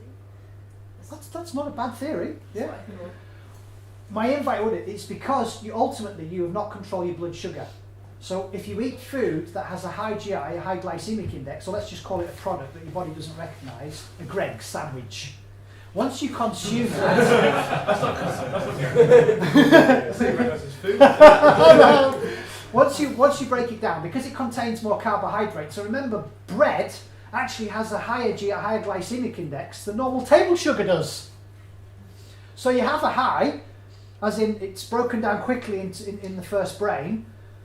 Blood sugar's increased. The body, assuming you're not a type 1 or even a type 2 diabetic, doesn't want you to go into a coma. So the pancreas then releases insulin. Now you ask any doctor, what's the role of the pancreas? And he or she will tell you to control blood sugar. That's a secondary effect. The primary role is to store nutrients. So anyone in the room who is weight challenged, I'm being polite, anyone who is 1, 2, 3, 5, 10, whatever pounds overweight, as well as being a pre-diabetic, you haven't controlled your blood sugar. It's not because you didn't do any exercise. An exercise has been, a size is something you don't want to become. Play on words, I know. I call it creative movement. But the point I'm making is that you haven't controlled your blood sugar. So you don't control your blood sugar by eating too many carbohydrates, and especially those that have a high glycemic index, like a Greggs sandwich or something, bread. So the other invite says, so if it's liquids you're drinking, then spend more time in the mouth, swish it around, good organic, sulfite-free red wine, whatever it is, but spend more enzymes and then swallow it. But there's always an addendum. Don't drink and eat at the same time. Think about it. When you eat food and you drink, you're diluting the hydrochloric acid, which is the next thing that the body's required to produce to break down the food. So be mindful of that. So you might drink, wait 20 minutes. I do this automatically. And then you might have some food, but then you don't need to drink for another hour or so because the food's in here. So why do you feel thirsty then? This is what I don't understand. Okay, here's your thirst mechanism. There's full hydration, which may take you up to 6 months to get there, assuming that according to Dr. Batman Jelic, read his book, Your Body's Many Cries for Water. He wrote 7 books, that's one of them. There's full hydration. When you get down to about 10% there, your thirst mechanism kicks in. By the way, here's death. Okay, so your thirst mechanism is a very poor mechanism, and you haven't, I'm not pointing fingers and blaming you here because you're beautiful and gorgeous. However, you haven't conditioned yourself to, when you first wake up in the morning, to drink, say, 2 glasses of water. Maybe, if you've been on antibiotics, take some probiotics, put the good boys back in, and to hydrate yourself throughout the day, drinking fluids that do not contain caffeine. If you do, here's one of my tidbits, remember this one, no caffeine after 12 noon. Why would I say that? I don't know, but what about fluoride in the water? Don't go there. Read the book, Richard Bryson's Fluoride Deception. Oh, I could run a 3-day lecture. Get a water filter. Change your location. We live in Bristol. Well, it could be worse, you could bloody live in... I used to live in Southampton, I used to teach down there, you see, and I couldn't believe when I found out recently that they fluoride their water. Yeah. Unbelievable. They voted against it in there, and the government said, no, we're going to do it anyway. Well, the government actually have devolved themselves, and they put it on the bloody council. Yeah. So the government can go, it's one of ours, it's a council, sue the council type thing. God, people wake up. Fluoride, since when has it never been... It's accumulative, but sorry, just let me finish and I'll come back to that one. You know me, I go off on lots of different tangents, useful. So hydration, when you condition yourself to drink more fluids throughout the day, caffeine, by the way, has a half-life of 6 hours. So you won't go into a deep delta sleep if you have it after 12, okay, go 1 p.m. So even green tea has a lot of caffeine in it. So nothing with caffeine after 12 or 1 p.m. if you want to sleep well. Sleep is essential for your well-being. I can't overemphasize it. Read the book, Lights Out by Wiley. Lights Out by Wiley. So hydration, just hydrate yourself throughout the day. Condition yourself to have. If you my car, I've got my own stainless steel container of it. Sometimes I've got a glass as well, but I can contain more water in the stainless steel than the glass. But continue, and once you do that, then you won't. I don't feel thirsty. I never feel thirsty unless I go to a hot climate somewhere. Does that answer your question then? To condition yourself? Yeah. Right. Your next thing, which links in. Yeah, sorry, I was just going to ask you about in regards to the water and such. As they recommend, you drink 8 glasses of water a day, yeah? Okay. And brush 3 times a day. That's a lot of fluoride. Brush? Yeah. Brush your teeth? Yeah. All right, brush your okay. teeth, yeah. Read Rami Nagel's book, Cure Tooth Decay. The crap about cleaning teeth stuff. I'm not saying don't clean your teeth, but I mean, more dental floss would be better as long as it doesn't contain fluoride. Paleolithic man hasn't been cleaning his teeth. I'll talk about Weston A. Price in a minute, about the people and their teeth and their So what's the dentures. best book to read on fluoride? On fluoride, Richard Bryson's book. It's called Fluoride Deception. We can have a talk on fluoride in March as well. Perfect. Yep. There you go. I was on. Remind me, what was I saying? Water. Oh yeah, water. So, Dr. Batman Jelic says, thank you for that. Half your body weight in fluid ounces daily. So roughly half your body weight. So if you weigh, I don't know, 200 pounds, that's 100 pounds divided by 35.2 to get it into litres. That's how much daily you would drink. Or for us Brits, kilograms multiplied by 0.033 will equal litres, how much to drink daily in water. Doesn't that mention salt as well? Right. Put a pinch of Celtic Himalayan Hawaiian in the water by all means and make sure it's filtered. Reverse osmosis takes out a lot of the nutrients. That's the best if you're living in fluoridated or whatever else, but put a pinch of Celtic Himalayan or Hawaiian salt in to energise the water. If you can taste the salt, too much for you. But you might not be able to taste the salt, and that's okay. Everyone's different. So listen to your body. Say with salt. Now salt, a lot of people, especially anyone, just as a general guide, over 50 certainly should be taking betaine or HCl, hydrochloric acid, to help break down the food, because if the pH of the stomach doesn't go down as low as 2, then all of the nutrients won't transfer across into the cells. What age did you say? You're okay, you're the same age as me. Remember, we're 41 years young. So, just a number. I was always told you're as old as the person you feel. My wife, she's 34. Mine's 24. There you are. Beat me! So, just be mindful of those things, say with hydration. Again, all these things that I'm talking about ultimately about habits. And the only way of changing your habits are, one, becoming mindful of them, and then once the meaning changes. What I mean by the meaning is your motivation to do something different. It's either that or that. If the motivation's there, it's a no-brainer. If the motivation's there, but you know it should be here, then get that into your gut feeling, write down all the reasons that you should do it. Go and look at somebody who's got black lungs or whatever it is to motivate you to change, if that's what you want to do. Okay? To do with habits. So foods, 72-hour turnover, rotate your foods. Don't have porridge every single day, please. Don't have whatever it is every single day. Give yourselves a variety of fats, proteins and carbohydrates. That make sense? A bit more on the nutrition side. Okay. I'm not going to insult your intelligence on this, but the bottom line is most of us are deficient, especially if you're from a different climate or a different location. So, my invite is spend as much time in the sun when you can. Don't burn yourself, absolutely. We've talked about the turnover side. Midday, how much the body can produce. That's international units. Now, most of us are not likely to get vitamin D from our diet, but eggs do contain it, salmon and so on. Tuna, unfortunately, is a big fish, contains mercury, cadmium, heavy metal and PCBs, so be mindful of that. If you do buy fish, make sure it's not organic. Organic fish is not good. And it's not farmed. And it wasn't, it's line caught is best. But the smaller the fish, the better it is. The bigger the fish, the more toxins are going to be in it. Yeah? So, but if you do, there are some other research showing that if you do have the big fish, just rotate them around because the body will deal with it. But what I also find is most people who are slightly older than me, as time goes on through the generations, with fluoride, with mercury, with other toxins and that, they accumulate in your body. Yeah? And that's obviously what leads to one of the diseases. You know, Alzheimer's is just malfunction of the front part of the brain. Malfunctioning, why? Because of usually things like aluminium. And in case you look at people, as an ecological lifestyle practitioner, it's just a label. It means I look at how animals think, breathe, shit, crap, sleep and play. You know, you go into their homes and you see they're using Teflon pans or aluminium pans. Or they wrap tin foil and put it in their oven. What, the animals? You know, the smartest person in the room.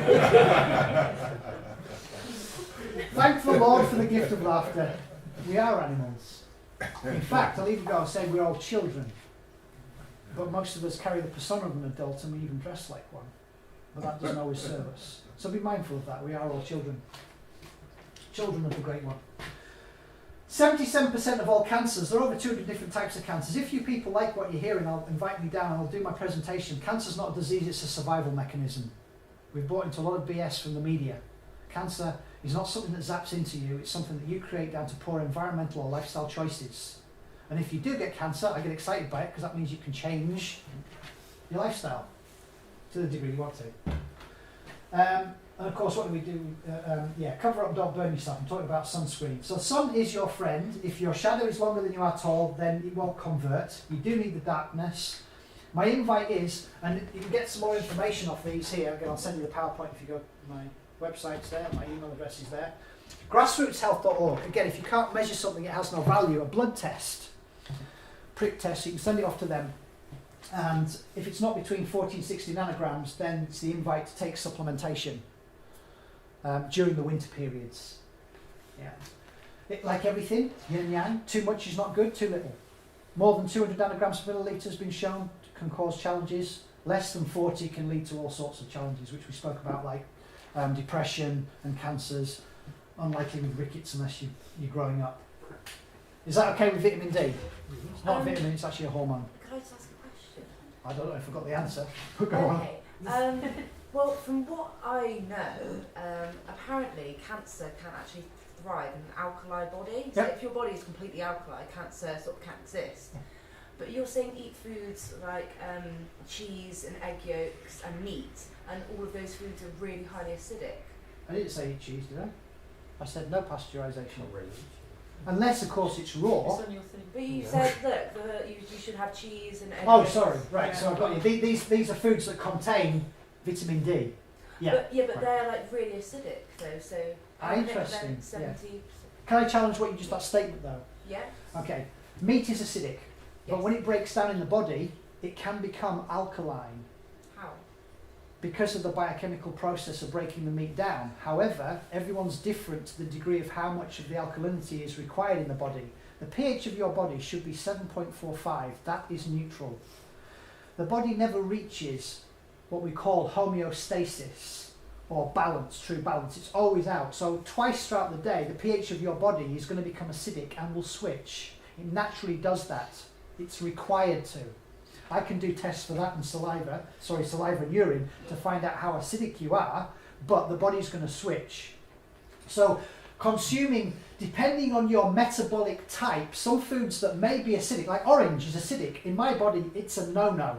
I don't drink orange juice. It's not right for me. It's toxic for me. It's not what my cells require. There's too much potassium and magnesium. I'm going a bit more into the biochemistry here. My cells require more calcium and phosphorus. So I'm required to eat more fat and protein, which generally will come from some of the things mentioned on there, with the raw cheeses, not pasteurised. I get Mrs. Kirkham's because she lives in Lancashire, you see.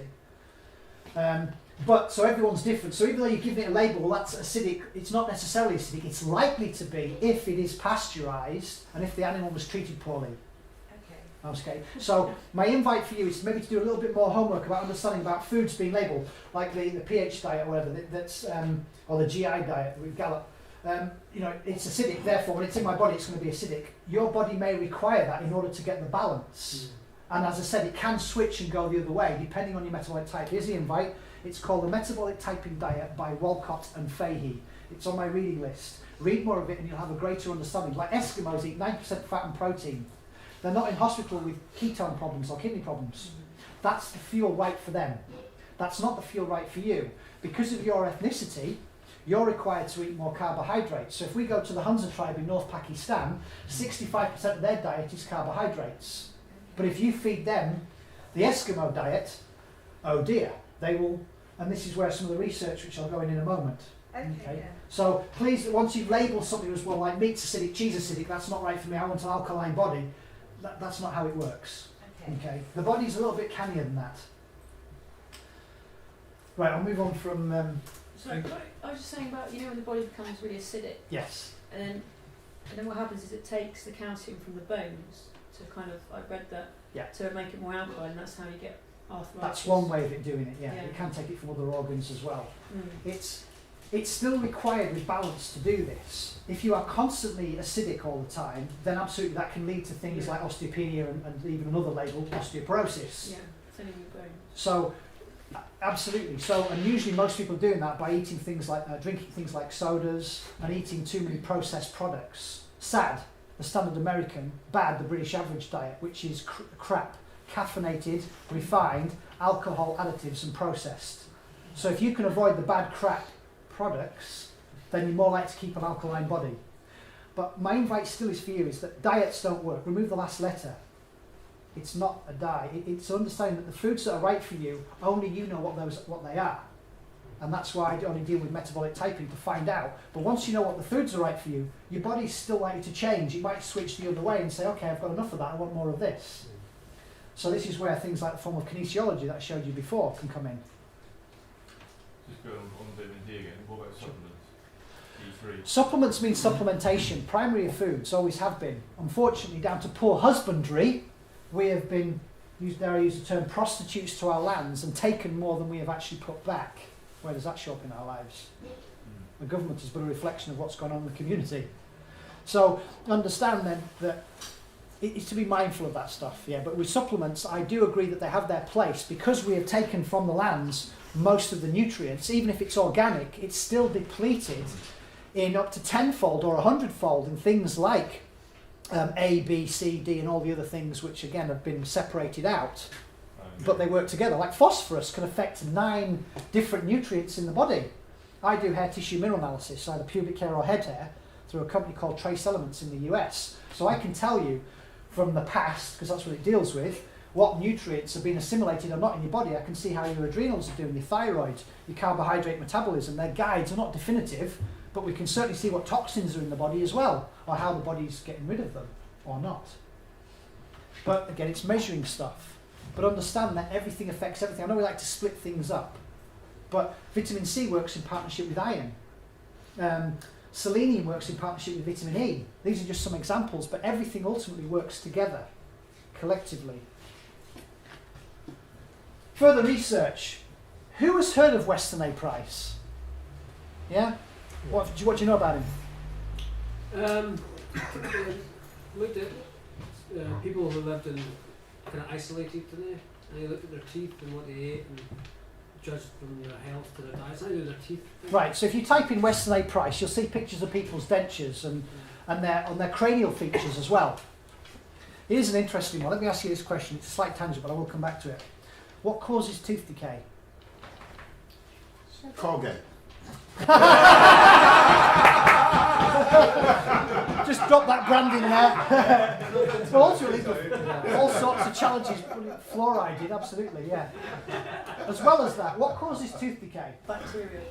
Bacteria causes tooth decay. How many people, hands up, how many buy into that? Bacteria causes tooth decay, yeah? We all buy into that. Absolute bullshit. Let me explain. 1882, you need to see the video. D.W. Miller was the first kind of like research dentist in 1882. And what he did is he got a test tube, he got a tooth, he put it in, he got some bread, some white flour, stuck that in there too, spat in it, boom, put a lid on it. Over time, guess what happened? The tooth decayed. We found a mechanism that causes tooth decay. But here's the deal. A healthy tooth does not decay. So, what is a healthy tooth? Well, fast track through it all. A healthy tooth, because in any one moment your teeth are either mineralising or demineralising, is one that gets access to, here's a punchline, fat-soluble vitamins. A, D, E, and K. So if there is a deficiency or a dearth of fat-soluble vitamins in your diet, then your teeth are not mineralising. Okay? So fluoride ultimately will erode your enamel and will obviously accumulate on the bones, leading to a plethora of other chronic conditions later on. SLS, sodium lauryl sulfate. If you ever buy a toothpaste, make sure it doesn't contain fluoride or SLS, which is the bathroom killers. You even get it in your soap suds. Degreases car engines, and yet they've got it in your washing bowl. So Weston A. Price took the pictures. What he looked, 1940, by the way, they had a vote. This is the American Dental Association. What causes tooth decay? Is it bacteria or cranial deformations? You know, passed down through generations. So it was actually a holistic dentist who told me that. He told me Right. that you should brush your teeth before you eat. Right. Yeah. Okay. And then to get rid of the bacteria. Right. And then eat your food, and then you shouldn't have. Well, shouldn't need to brush May your I teeth. respectfully suggest, like I say, Yeah, I is mean, that this is a fluoride-free holistic dentist, so you know. right. Well, they had a vote in the 1940s, the American Dental Association, and realised with no scientific research done whatsoever that what causes tooth decay is bacteria, and everyone bought into it. It's not. It's a deficiency or an absence or a dearth of fat-soluble vitamins. We know that. Look at indigenous populations from around the globe that don't brush their teeth. Yeah, they've got really good white teeth as well. Yeah, so it can be quite shining, sparkling white. And then you'll learn from again, if you're on my YouTube channel or whatever, I've got one on what causes tooth decay, and I think it's about 8 minutes long, and you can watch it and do your own homework on it. Major General McCarrison was in the British Army. And it's funny because in that time, they kind of, if you were a skilled surgeon, which he was, they'll then give you a high rank. This man, beautiful character, he realised, I think it was between, 48 and 51% of the British and British and American soldiers were suffering from malnutrition. What's that about? So he went on a mission, and he travelled around the globe and came across one of the healthiest tribes, which was the Hunza tribe in North Pakistan.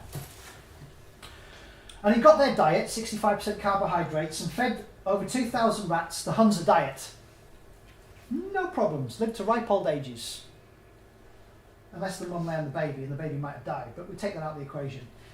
Then he fed the rats a typical Western diet at the time, the bad, sad crap. Salt, sugar, pasteurisation and grains. After 14 days he had to separate the rats because they were killing one another. Well, look what goes on in a British soccer match in the stands. Seriously, yeah? Animals. However, the important bit was this: the exact percentage that suffered with cancer, coronary heart disease, type 2 diabetes, Westerners' diseases, mimic that of the British American population. Do we need any more research? Bring on Dr. Francis Pottinger. Anyone heard of Dr. Francis Pottinger? This man studied cats, amongst other things, between 1932 and 1942, over 900 of them. A lot of cats here were fed raw milk, raw meat. Look at their dental structure, look at their teeth. What do you feed cats and dogs? Yeah, right. Half the cats were fed pasteurised milk and heated meats, which destroys a lot of the protein structure. These guys were not able to reproduce beyond their 4th generation. Look where we are, folks, since the Second World War. Sperm count down and all the rest of it. And the crap that they left, nothing grew. Well, over here it did. Do we need any more research? And so these cats that weren't able to reproduce beyond their 4th generation, throughout the generations, were showing cranial deformations. Let me give you an example of a cranial deformation. All of you now, get your hand like that. Okay. Just put it below your chin and see if it can reach your nose. Now for me there's a gap there. So I'm long there. This is only within 2 generations. Right? Then if you do it from your nose to the peak, widow peak here, yeah? That should be normal to most people who go there, if you're beyond or short. And then if you go from there, assuming that you have hair, I know I'm follically challenged, my hair would come to there. So I'm normal there, this is rule of thirds, normal there, but elongated there. Now for you that do that correctly, you will be able to see if you have any cranial deformations already. Simple rule of thirds. If you look at most models, beautiful men and beautiful women, everything will be proportional about their face. That's why we find them attractive. But Dr. Francis Pottinger has written some other great books. The underlying factor is this: when you heat foods, and when you heat or pasteurise your milk, it didn't have the nutrients that the cats required, and they started to die off and show diseases very similar to that of our population. The government has known, the British UK government and Uncle Sam has known since 1945 that processed products, I nearly swore then, are killing us. But think about it. We're making so much money off it, off the Jenny Craigs and the diet this, it's a no-brainer. I mean, it's like, what, 230 billion's made off all the diet products and 120 billion is made on selling foods. Who in their right minds that can make more money on war toys not want to bloody charge us for it? Yeah? Crazy system. So these are some invite to do more research on these guys. I would say, and the other good thing is these are done over a period of time. It's not just done over weeks. Most research is done over days or weeks, maybe a couple of months. But these guys have been doing it for years. If you want to read another book, a great one by Colpo, C-O-L-P-O. I don't think I've got it on my reading list. It's called The Cholesterol Con. Well, people measuring cholesterol and giving statins for. I've done a YouTube on the two biggest cons going. Statins and SSRI drugs, selective serotonin reuptake inhibitors. Unbelievable.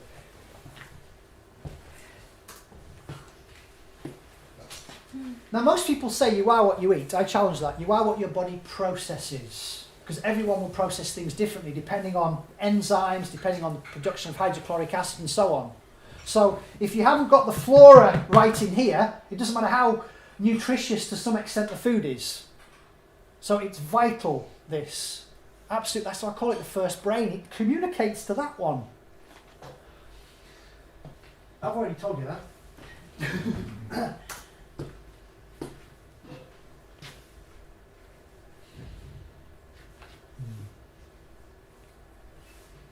I know I fast track through a lot of stuff here. Everything again is about balance. It's about homeostasis. But ultimately how you think, breathe, drink, eat, sleep and undertake creative movement will determine how long you live. The optimal lifespan is what for a human being? 100? 110. Any advances on that? 20. Going once, going twice. Sold! No, 130. It's about 120, 130 years. Some say it could even be longer in the physical format. Remember, we're all infinite beings or spiritual beings having a human experience. That's what we are. We're all beings of light from a quantum physics point of view. However, from a physical point of view, I could live to be that age, assuming one, I chose the right parents. You don't believe me? You actually chose your parents. And the environment that you are then raised or you raise yourself in, which you can have something to do with. Like toxins as an example, you can control 80% of the toxins that go into your body. I know that figure's reducing with chemtrails and everything else, but you can control 80% of the toxins. Yeah? We've been through some of those. Breathing. How many of you people spend a couple of minutes a day practicing your breathing? Good for you, my love. Can you? Good. If you look at somebody who's dying and see how they're breathing, they become chest breathers. And obviously when you breathe fully and deeply, and if you use the pranayamic breathing, there's like 12 areas or something that expand from the front, the sides and the back. But 2/3 of your lungs are there, 1/3 is there.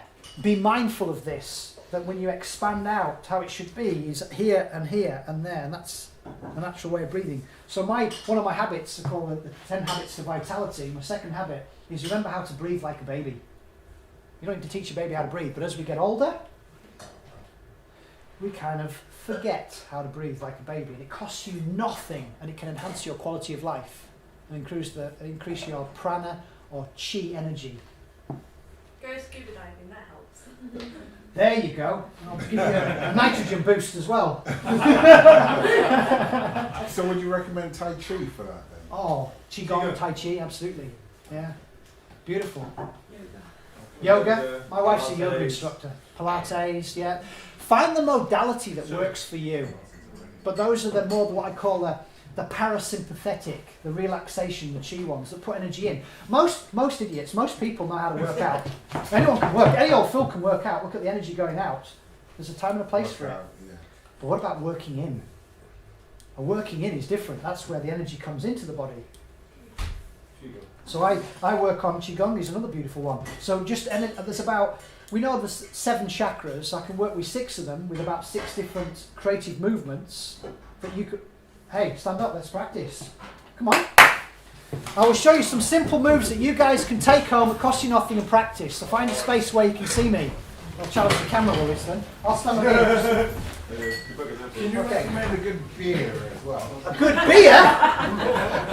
Where did my learning outcomes talk about that? Okay, right.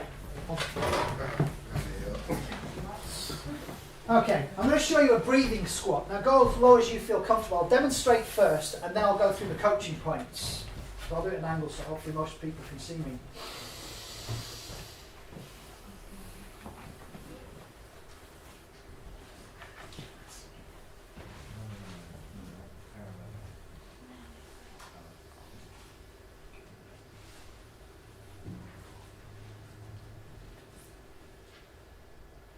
Okay, you fill your lungs of air, your tank of air, okay? So you might need to find a space to do this. And what you're doing is you lower yourself down slowly, you breathe out. So you're breathing out, breathing out. Notice I maintain a neutral posture, the pivot point here.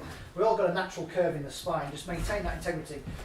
Your feet can be as wide as you feel comfortable, knees going over your toes, it's fine. Make sure it's in line with your second toe. And you're breathing out, breathing out, breathing out, breathing out, going as low as you feel comfortable. By the time you get to there, or wherever's normal for you, you've emptied your lungs of air, and then you breathe in, breathe in, breathe in, breathe in, breathe in, breathe in, breathe in, breathe in, breathe in. And when you get to there, your lungs should be full of air. Okay? I've demonstrated it. Find a space, give it a go. Okay? So you're in that position there, and you find the tempo that's right for you. If anyone needs it. Do what, sorry? Plenty of space back here. Okay.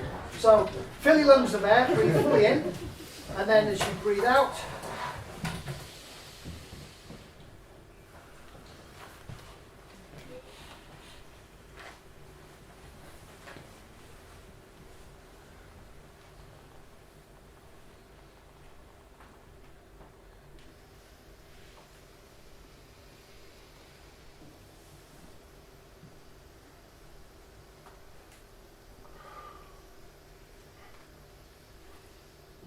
I deliberately made the noise so you could hear the air coming in. Most people got to there and then thought, I've got this good to go. Practice it. Remember this. Practice is the mother of skill. If the meaning is that for you to do it. Costs you nothing. First chakra, what's the colour? Red. So that will also help get the adrenals activated. I could run a 3-day lecture on all these creative movements. So we're working in this region below, predominantly. It's working the main muscles, the main powerhouse, the quads, the hams, and soleus, gastro, and all the rest of it.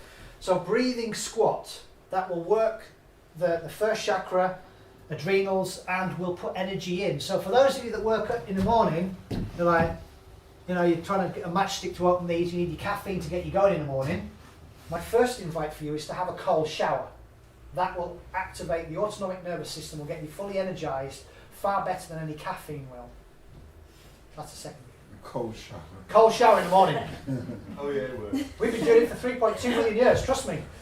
But you feel good? Absolutely. So cold shower in the morning. What's makes you feel warm when you get out? Sorry? Makes you feel warm. Absolutely it does. There you go. Yeah. I'll give you one for the third chakra. What's the colour? Yellow.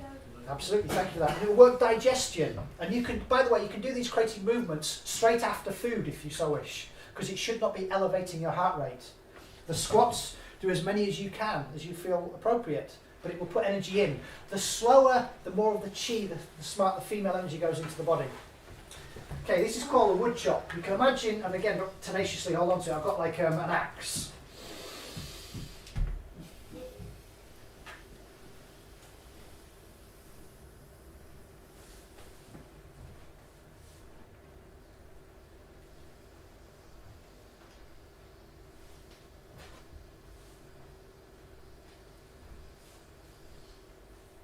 So similar to the breathing squat, only there's flexion occurring at the thoracic region here. You are literally, imagine you've got the axe, you are driving down, so you fill your lungs of air, and then as you're breathing out nice and slow, nice and slow, nice and slow, you then drag your knuckles on the floor, and then you go in between your legs, empty your lungs of air, and then slowly coming back up. Again, finding the tempo that's right for you, but at least 5 seconds down, 5 seconds up. The wood chop. Yeah? Give it a go. So find that space.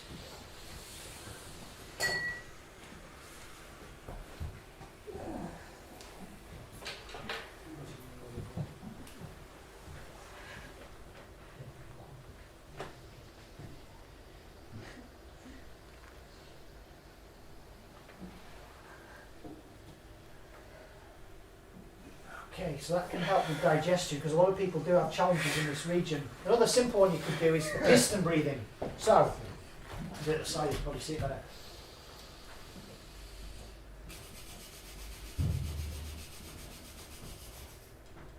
So you fill your lungs of air, and then you just, you might need to blow your nose. You then, not on personal load. You're basically shooting the air out. So you breathe in.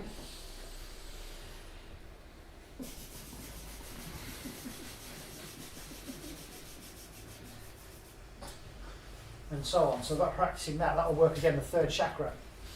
If you do alternate nostril breathing doing that, that will work the sixth chakra and also can clear perhaps a blockage you may have on the opposite side of the brain. Do you mean sinuses? Alternate nostrils? Yeah. Ah, right, okay. And so on. Would that help when you have a cold or something? Well, the cold, I recommend you get some zinc. But you may have a blockage in one side, but if you've got a blockage on one side, you may have a blockage on one side. Another way of identifying this links in with that is through the eyes, and you need to work with somebody on this one. Again, working on the sixth chakra. What's the colour? African violet, thank you. I used to got a love for it. If we called it purple, I'd been shot. So what you're doing is your eyes start up in this top point here, and then you slowly, but you can do this on your own, but you need somebody to watch you when you do this, because I'm talking about the blockages. And let's say you've got a blocked nose here. Your eyes are going round here. If they do this, then there's a blockage, but the person will be able to work with you and let you know, because you won't see it. Your eyes will just naturally go around. But the idea is to look as what, keep your face fixed. The eyes is to rotate them all the way around as slowly as you can.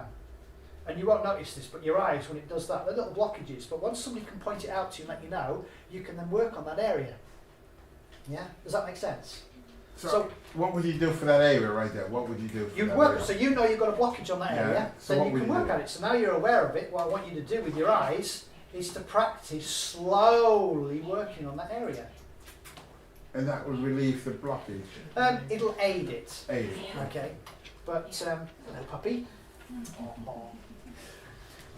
How to eat, move and be healthy, that and more is all in the book. Paul Check's book, How to Eat, Move and Be Healthy. So these creative movements I've given you, taken from Qigong, Tai Chi, Pilates and all the rest of it, there are many. You can practice them yourself and with the coaching points. And they put energy in as opposed to energy out. I said any old Phil can work out. This is about working in.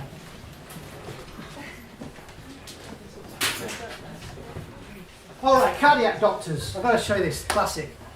It was in Harvard University. It's some ongoing research. They've given their patients 6 months to live unless they make some lifestyle distinctions. What do they need to do? Well, for some of them they have to quit smoking, eat a better balanced diet, drink more water, make some simple lifestyle changes, or they'll be dead in the next 6 months. That's what the doctors told them. Yeah? Avoid crossing your legs? Well, that won't kill you, but circulation, yeah. And it can lead to things like varicose veins and whatever, yeah. But that won't kill you, but ultimately it's not... Discomfort. Right, yeah. Oh, there you go, you can mess across.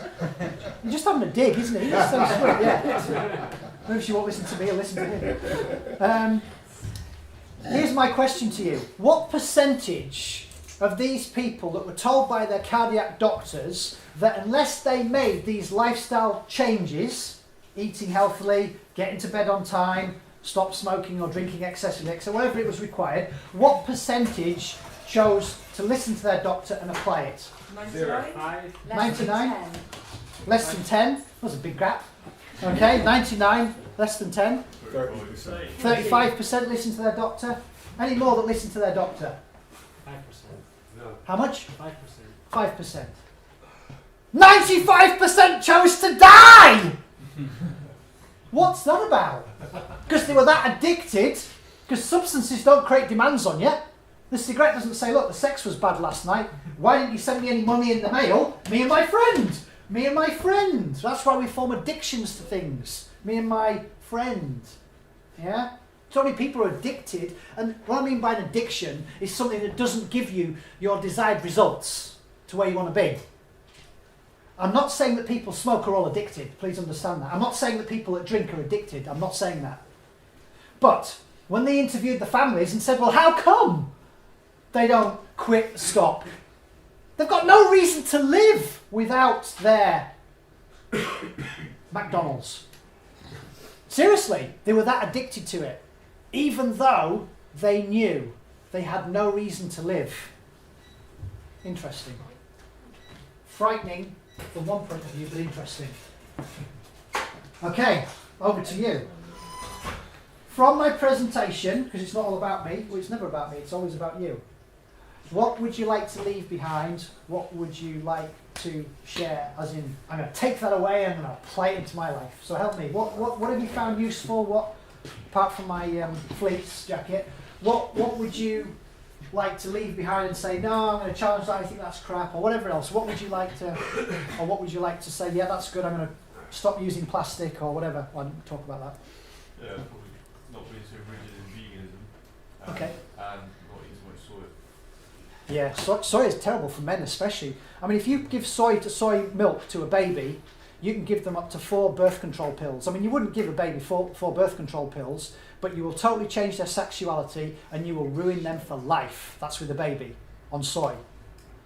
Read a great book, The Soy Story by Dr. Kayla Daniels. The Soy Story by Dr. Kayla Daniels. Terrible stuff.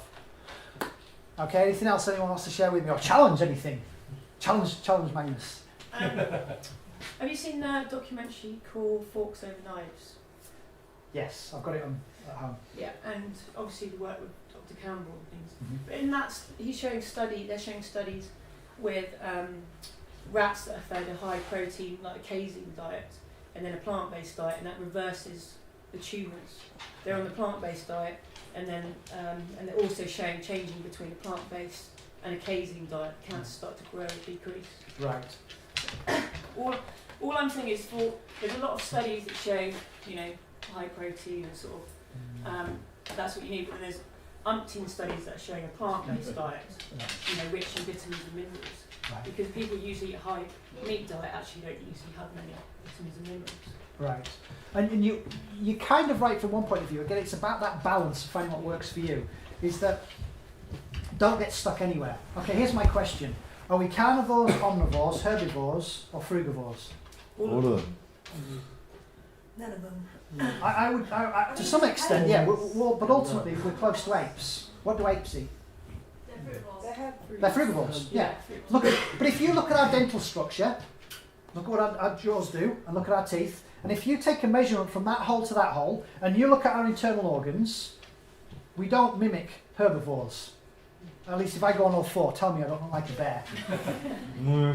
You want to see my shoulders. But the point I'm making is to look closely, that if you and I raise the chimp, right, if nothing else, if we raise the chimpanzee, we would not be feeding it McDonald's or Greggs. Definitely not. We would not be giving it cereal probably. We would give it what it's probably required with your greens and all the rest of it. They eat, by the way, up to 5% meat. They're frugivores. Yeah. So, but that's what's right for them. But we can produce more HCl, hydrochloric acid, and we've designed with our stomachs, and we've all got different sized stomachs. Read the book by Dr. Roger Williams. It's called Biochemical Individuality. Biochemical Individuality. We've all got different spleens, different hearts, different livers, and all the rest of it. But on a cellular level, we require macro and micronutrients. Fats, carbs, and carbohydrates, vitamins, minerals, trace elements, bacteria, and all the other things. Yeah, in the right proportion. So don't get stuck anywhere with that. And the other thing, when you feed something a lot like rats, well, what's diet for a rat anyway? I mean, it's like giving meat to a rabbit. Rabbits don't eat meat. Yeah, but earlier you were citing a study about cats. Right. So therefore, what I'm saying to you, you can't tell me I can't cite a study about rats and then you cite a study about cats. Okay, well, if you don't, can I? Right. You keep but cats. Right. No, absolutely, I agree with that. But cats eat meat, right? They're carnivores. Dogs are canines. They're carnivores. Look at their dental structure. Look at their stomach. They eat meat. You feed them anything else other than meat, you will compromise their immune system. If you feed them shelf life, no self life, tin stuff, they will die early on with chronic conditions. So they feed them raw meats. That's what dogs eat. But rats don't just eat meat and they don't just eat vegetables. So my invite for you is to look at what an animal eats, look at their structures, look at the measurements and find out. I'm not saying just, go one way like with metabolic typing. It's not just about eating one thing. It's about finding on a customized level what foods are right for you. And then you think it'll change. Once you listen to your body, it will tell you. I don't think there's, like with cats and also then with the rat studies done by by McCarrison, Major General McCarrison, the hunter tribe probably more likened to what rats would eat. But as an addendum to that, if you can reduce your calorific intake by 40%, the research will show you will live longer. And that's where fasting comes in. And what I mean by fasting, you might miss breakfast, or you might miss lunch, or you might miss dinner, or you might say, you know what, I'm not going to eat anything today, but I'm going to stay hydrated. And you will live longer, assuming that you haven't got loads of toxins in your body. Anything else anyone like to share or to? Yes, sir. Yeah, just to back up the fluoride thing, I actually phoned up the people who did the government study and got them to admit it was all a fraud. So basically, fluoride is definitely not a good thing for the water supply. So I don't think they're doing it quite Bristol yet. I think there's plans to. Is that right? There's plans to do it UK-wide. UK-wide.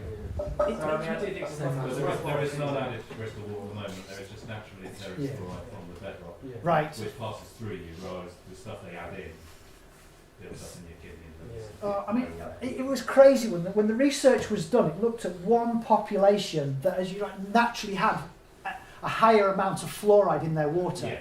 And they use that as an example because it's a byproduct from the chemical industry. Yeah. Exactly.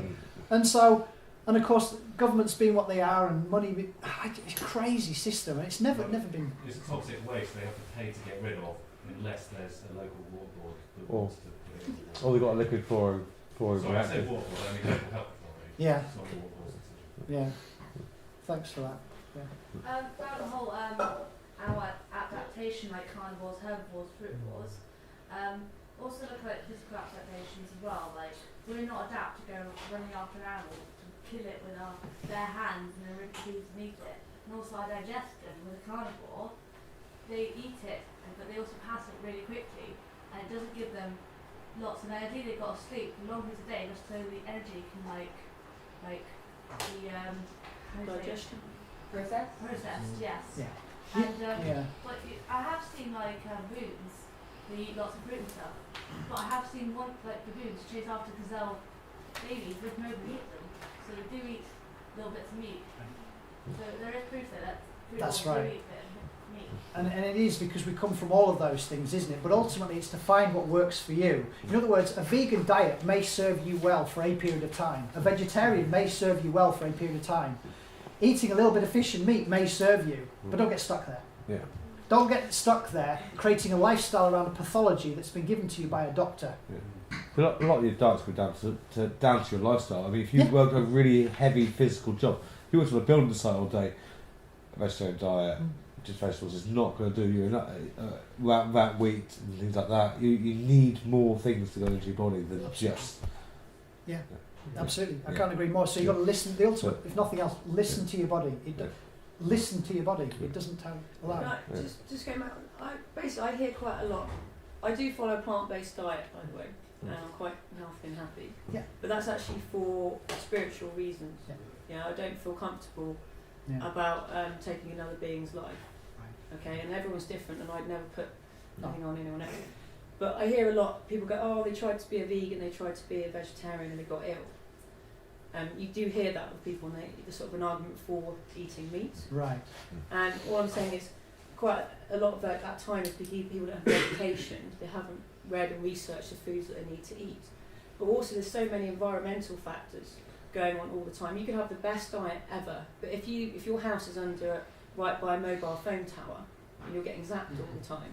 Okay, there's all these environmental toxins that have come in, and they actually affect how we're processing food and what foods we can eat.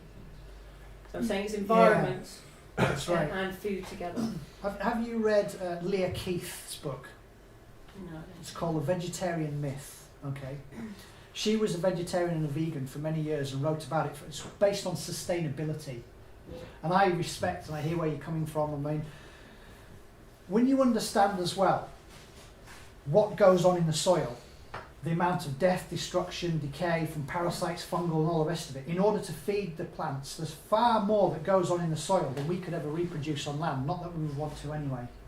I fully agree to get to know your local farmers. I say to people quite simply, you either pay your local farmer now or pay your doctor more later. It's that simple. Yeah? Yep.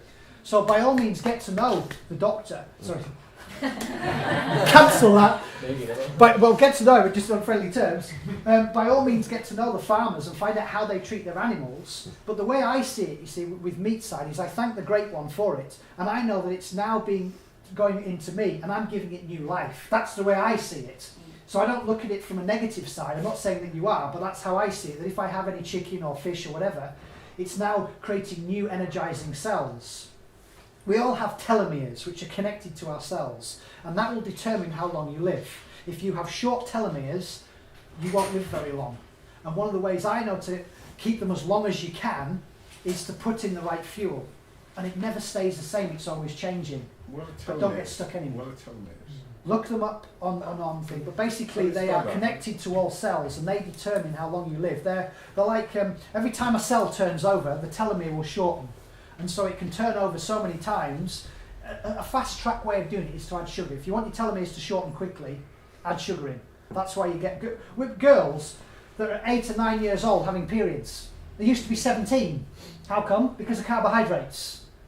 Refined carbohydrates. Read the book, Health and Nutrition Secrets That Can Save Your Life by Dr. Russell Blaylock. He clearly explains how it all came about. And he says, quite simply, if you remove refined carbohydrates, we don't get cancer, we don't get coronary heart disease, period, done. And this guy's a neurosurgeon, retired, over 22 years, dealing with this puppy.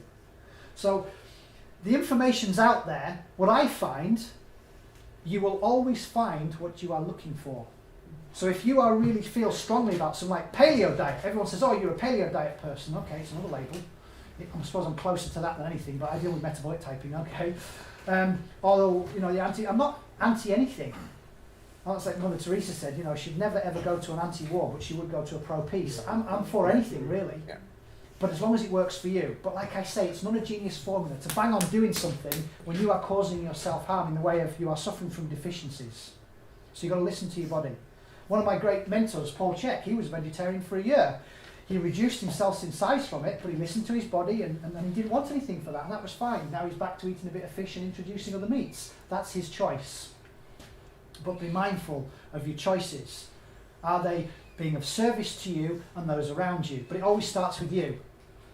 They don't do it for other people's benefit, really. It's got to be with you. I do it for myself. Right, yeah. And like you're saying, you always find evidence. It's like you always find evidence for your way of eating, and I'll find, and that's fair enough. No, it's just, and I respect your opinion. And you know. Yeah, absolutely. I've got another question actually. Do you know about bioenergetic resonance testing as a form of intolerance testing? I don't know. You're talking about hair mineral analysis. Yeah. Yeah, to look at intolerances. Yeah. I was just wondering if you know about bioenergetic. Well, it's basically where your field around. Well, basically, yeah, it's measuring the chi energy on your acupuncture points on your fingers. You're in a circuit with this machine, and then you're putting in a homeopathic formula. You're putting the substance of different food types. Is it? What's the name of the machine used for that? Yeah, there is Vega was first, but then there's an updated version. I've had it done to me in 2005, but I didn't do a lot of studying on it. Yeah. There was a lady. Yeah, Vega was the first machine, I think. Yeah. But then there's I can't remember the name. You probably know far more than I about that, and these are all like different modalities. I don't just use one and say right hair tissue mineral. Yeah, exactly. It's using the ones that I do are things like blood, stool, saliva, hair tissue mineral, cellular level. So when you have all these at your disposal, well, now we can see a picture here. Not just I've this is done it. quite a few, and they've been quite different. But there's certain foods that have come up, like cheese, for example. Do you know what I mean? It's pasteurised. Well, exactly, and it's it's come from a cow, isn't it? Right, right. I mean, not the calf. So. Well, I find I get sweat if I have certain cheeses I have. I just my body's talking to me. I don't even need to go that far. It's not right for me. Yeah. But well, it's a quick form of protein, isn't it? Fat, but fat. Please understand, saturated fat is good for you and does not make you fat. What adds weight to people is when they're not controlling their blood sugar. levels. Yeah, just one thing. Can you explain to me what are chemtrails? Is it a whole new meeting on that one? We could do a whole meeting on that one. Yeah, I'm not for this. But Sales subject, yeah. How can we protect ourselves against it? Well, this is how I vote. Okay, I'm an international coach because I don't travel anymore and I've got TV channels. I used to fly over the place and deliver stuff. So that's one of my ways of voting. I vote with where I put this, where I put those, where I put my feet. These are some ways of doing it. Are you Bristol based? No, I live on a different planet. I live in a place called Carnforth. That was a joke without humour. Carnforth. It's off the M6, junction 35. I live in Lancashire. Oh yeah. Just a label. It just means, once you label yourself as a Christian, a vegan, a vegetarian, or whatever, you do separate yourself from people. I'm sure you're aware of that. Just be mindful of labelling. Yeah. Because if I told you I'm a bloody Jedi Knight and I get my lightsaber out, somebody got Sith against fighting me, yeah? We created a war there by me labelling you, telling you, rather than you're my sister, I'm your brother from another mother or whatever, and you're my brother. Just be mindful of that. Any other questions or challenges nutritionally based? I was just interested in your views on, I don't know, is it Ayurvedism? Does that separate? Metabolic typing comes in with Ayurveda pattern. You keep talking about like how your body might need different things at different times, right. But they're usually just a rough guideline. I think there's 4 different groups with 4 different types of people, and they're guidelines of what that type of body type should be eating. Yes. So some advise like some should be eating mainly a meat diet, and some advise. And what are your views on that? I'm just interested. My views are it's an aspect of, let me quickly fast track through metabolic typing. Metabolic typing is about Ayurvedic, it's about nutrition in your mind, Dr. George Watson stuff. It's about biochemical individuality through Dr. Roger Williams. It's about Dr. Peter D'Adamo's work, which looks at blood group, although we look more closely at Dr. Laura Power's work, and I can send you the research on that, looking at lectins. It's kind of like, for want of a better word, a bastardised form of looking at all this research from these guys and so on, putting it all together, realising that there's not one diet works for everyone. If you fed an Eskimo a vegan or vegetarian diet, they will die. Ultimately, well, we'll all die anyway, but they will have, they're not going to give their cells what they want. I talked from a chemical point of view about giving this, like, because I talk quickly, act quickly and all the rest of it, potassium and magnesium, a lot of that exists in fruits. So I don't eat a lot of fruits. I might only have 1 fruit a day, I might have 1 fruit every 2 days. And that's right for me. If I have more than that, diarrhea. There's a classic sign for me, okay? I require more calcium and phosphorus, and I get that from other things like celery and obviously meats and cheeses and so on. Make sure I eat raw cheese. And goats and cows, I mix and chop and change it. But that's what works for me.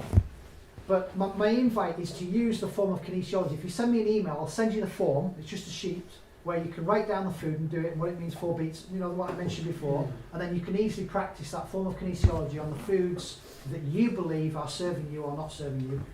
Give it a go. Remember what Yoda said? Do or do not, there is no try. Don't try anything. Do or do not, there is no try.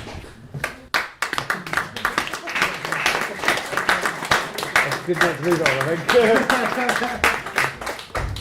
Thank you. Thank you very much, Magnus.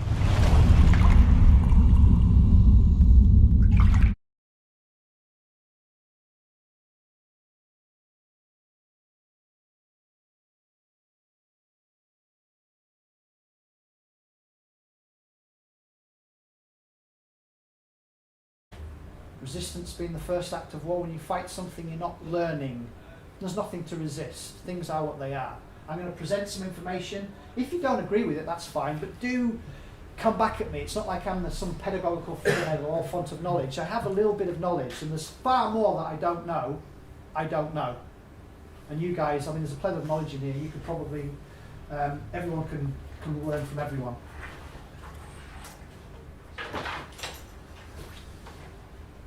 There is only one disease. The body is not at ease.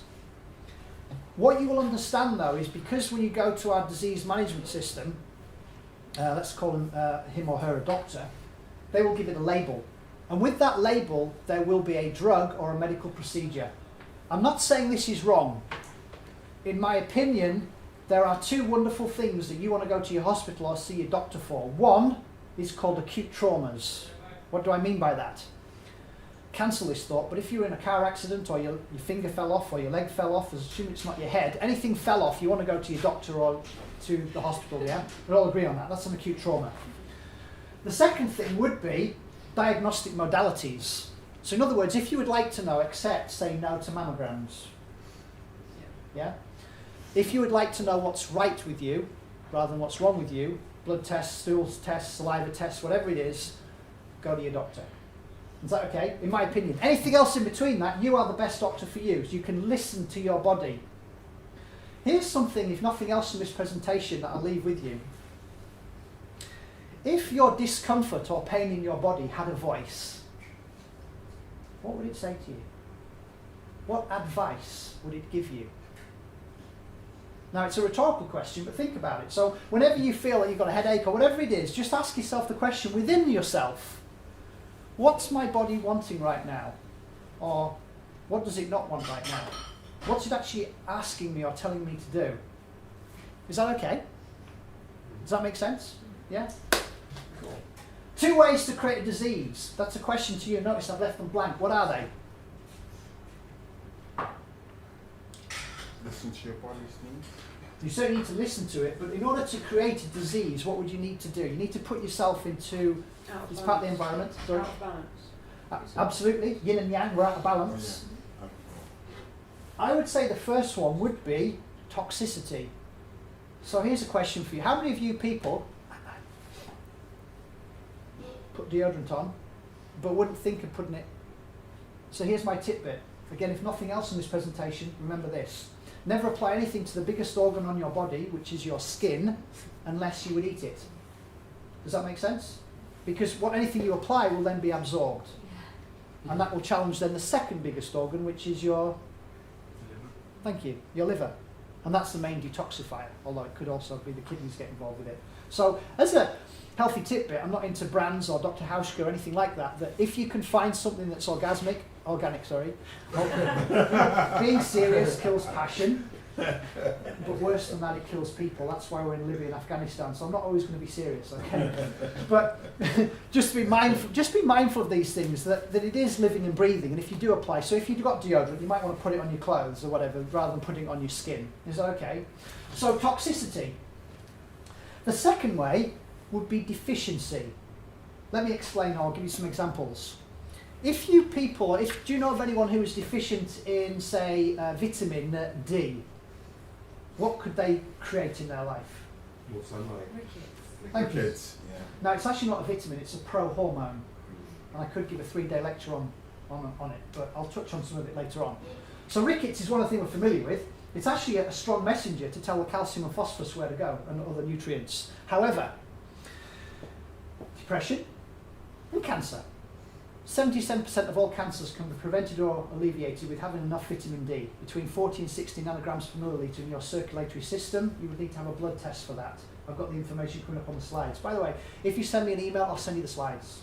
So you don't need to write anything down. Can I ask, is it true that vitamin D can get washed away if you shower too soon after exposure to the According to sun? Dr. McCullough, that's correct. However, what he also neglects to mention, and I don't want to steal my thunder because it's probably on slide number 30, is the fact that it has a 24-hour cycle. And what I mean by that, women have a 28-day cycle. Well, if you could go out, expose 60% of your body to the sun, make sure you don't burn yourself. It's not the sun that gives you skin cancer. The sunscreen will. But don't burn yourself, because then that could damage the layers of the skin and could lead to skin cancer. However, 10 minutes or 15 minutes, depending on the colour of your hair and how light your skin is and everything, you could get up to 12,000 international units the body would create.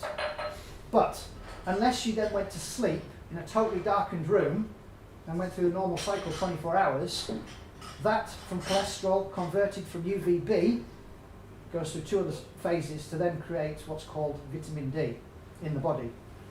But it won't happen unless you're in a totally darkened room. For a lot of people, especially women who have an increase in breast cancer, they have these things which are not healthy to us. Lights. Started in Paris about 100 years ago, they started introducing lights, and when you've got any lighting, so here's my tidbit. When you're in your bedroom at night, you should not be able to see your hand if it's there. If you can see your hand, Houston, you've got a problem. Yeah? you've got to be pitch dark. No EMF, electromagnetic frequencies. Just reminders, you know that. And for you, sir, I can spend 10-15 minutes in the sun, but you need to spend 10 times more than that. Because the darker your skin is, and obviously with myself, I mean, I'm not sure, but I've got like a line around here. You can see that's brown, that's white. They need more sunshine on there, you see, because obviously melanin, the protective layer. Yeah, but you need a lot more in the sun because of your dark skin, you see. I need more. You need more time in the sun, yeah. And here's another tidbit, that if your shadow is longer than you are tall, then the cholesterol won't convert. So really the best time of the sun, but you won't read this in the newspapers or on the television, is when it's overhead, between 10 and 2. Yeah? So there's a lot of misconceptions out there, like put sunscreen on, don't do that.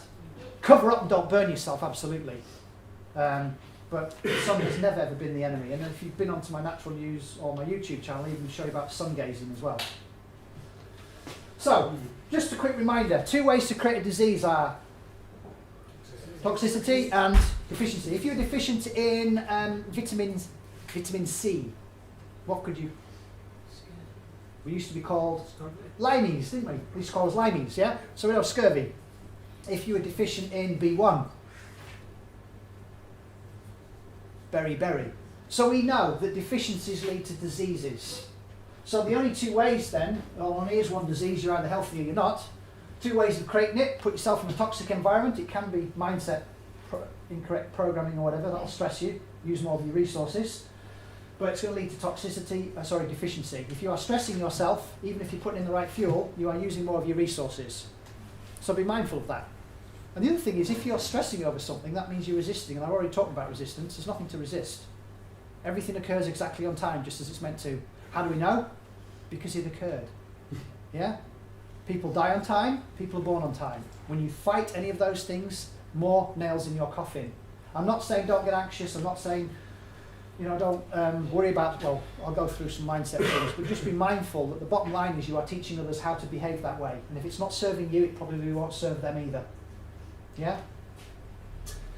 Is that okay? Can I move on? I know I come out with a million trillion miles an hour, but I want to connect with everyone as best I can. So if I'm talking too quickly or moving too fast, just say slow down, please, and I'll do my best.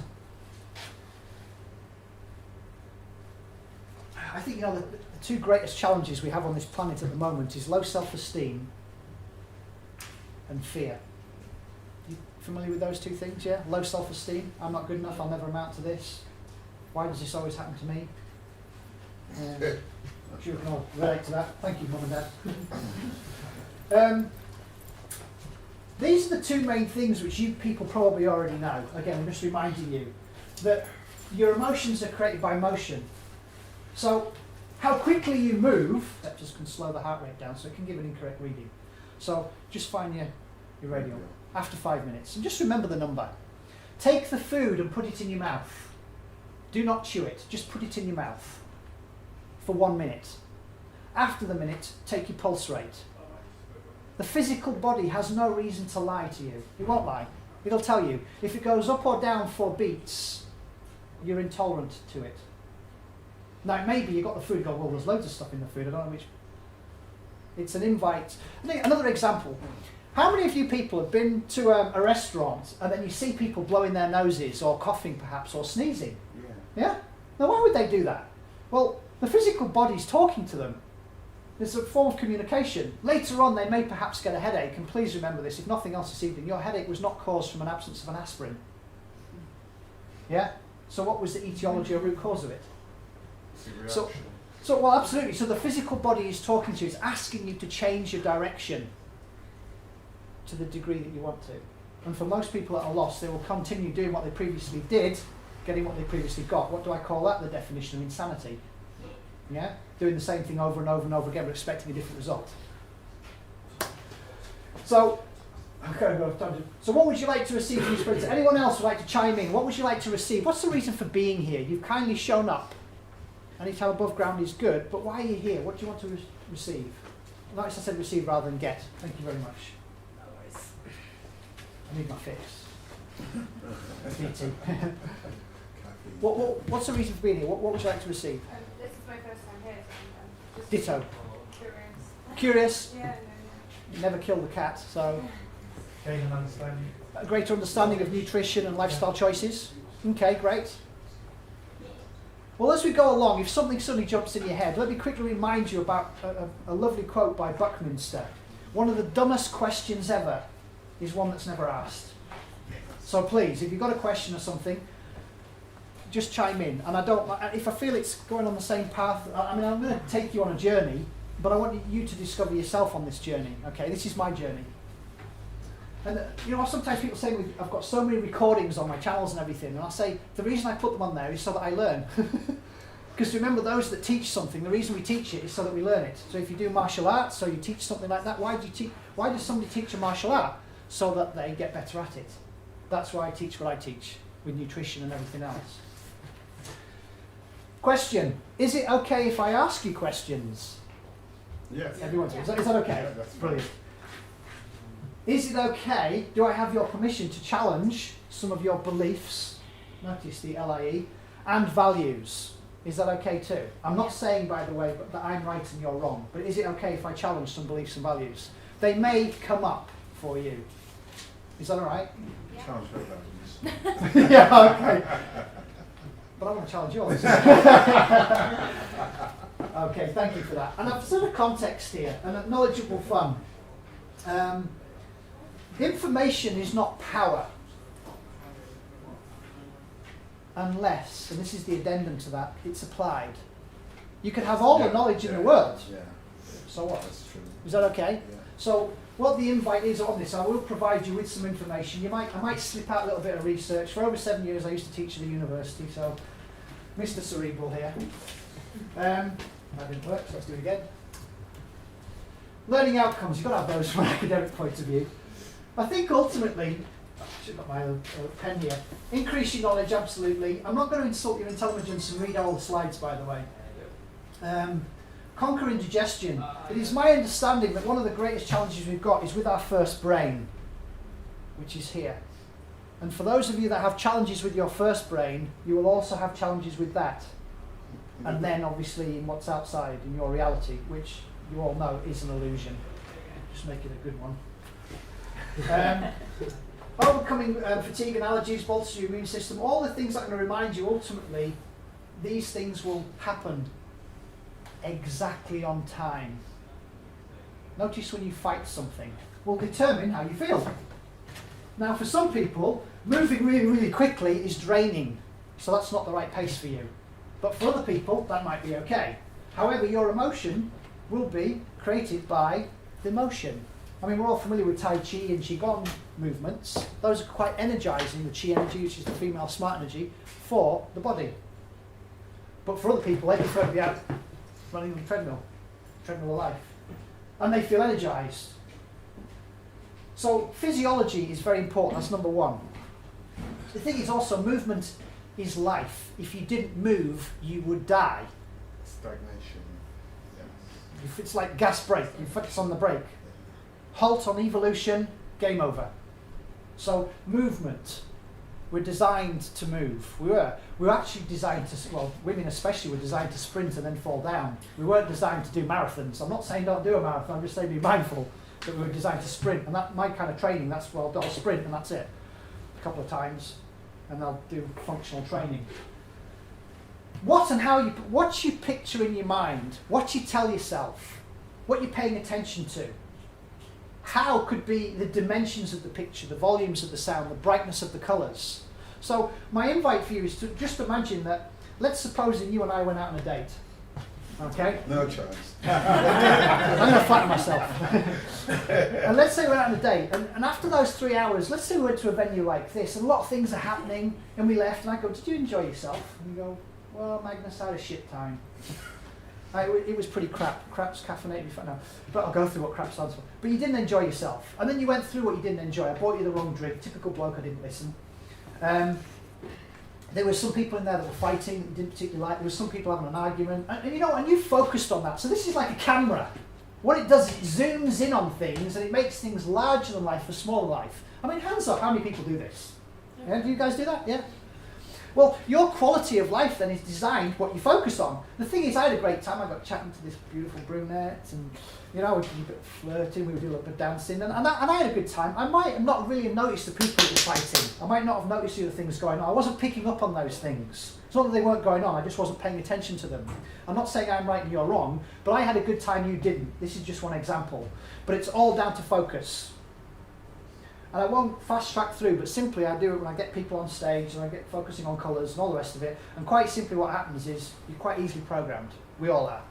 So all the people, when they walk through that door, it's called the default world, it's just outside there, they will focus, oh, there's some more shit down there. Oh, look, there's some more dog shit there. And they focus on the brown or the features or the crap of life all the time. How do you feel? What are you focusing on? So literally, your quality of life is purely designed the result of what you focus on. So if you are focusing on about something you do not like, can't stand, hate, etc. Well, here's a quick example. When I go to the gym and I work out, what happens? I'm putting my mind, thought and energy into my muscles, they get bigger. Yeah?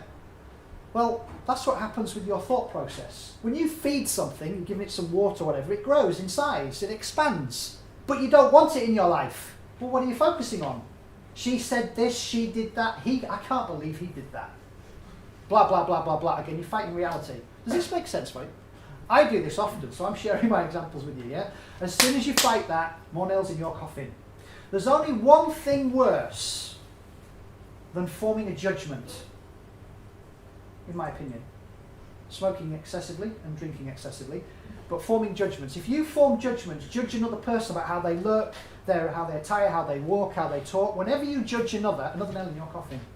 Not theirs, in yours. Hold on a second. That's what judges do when you go to court, isn't it? They judge you. They make a decision with the information, but if they are saying to themselves, that person's a bad person, they shouldn't have done this, they blah, blah, blah, blah, and they're judging them that way, then yeah, more nails in their coffin. Do you know any judges that live up to be beyond 100? Look at the stats for doctors. Doctors live generally 10 years less than we do. So you want to get healthy, go to see somebody who deals in health who is. That's my invite. I mean, no offence, I think they're beautiful people, I just think they're misguided as pharmacologists in treating symptoms.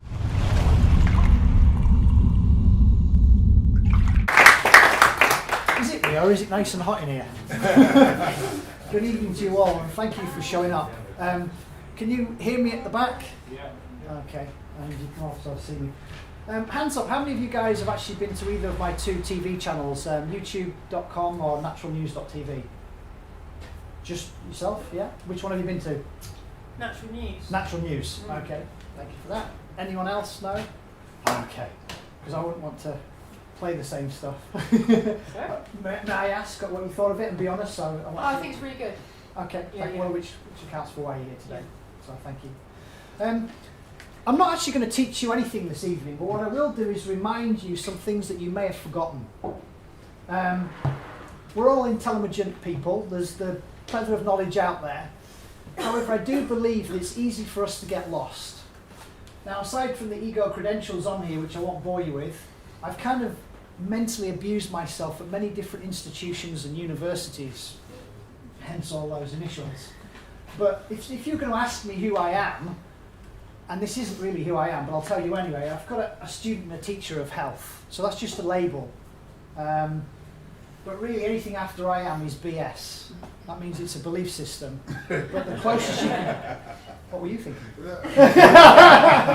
I'm glad we've got the rebels at the front and the key ones at the back. Would be, I am love would be the closest you could probably get to. That would be a truth. But anything else, really, in the moment, as you realise you're always changing. Nothing stays the same. Everything, I mean, if it did, it would die. So the only constant in the world is change. Interesting that the screen's different to that. I presume from a technical point of view, do I just click them out? Or hit the space bar. That's hit the space bar. Bingo. Now, for that, who was the gentleman? I'm making an assumption it's a gentleman, I think it was, who chimed in and said they're coming here this evening, but they asked the question to answer some of the... Was anyone... Ah, there he is! No, he's good, thank you for that. So, what I put basically, it was through Facebook, wasn't it? Some questions. In my opinion, the power comes from the question. So, hopefully this evening, that's what I'm going to be doing, is asking you guys questions. More so than perhaps telling you or reminding you that which you may have forgotten. So over to you. Why are you here? What would you like to receive from this evening? Inspiration. Inspiration. Okay. Well, I hope to provide some of that. And the rest of you can join in. Improving nutrition intake.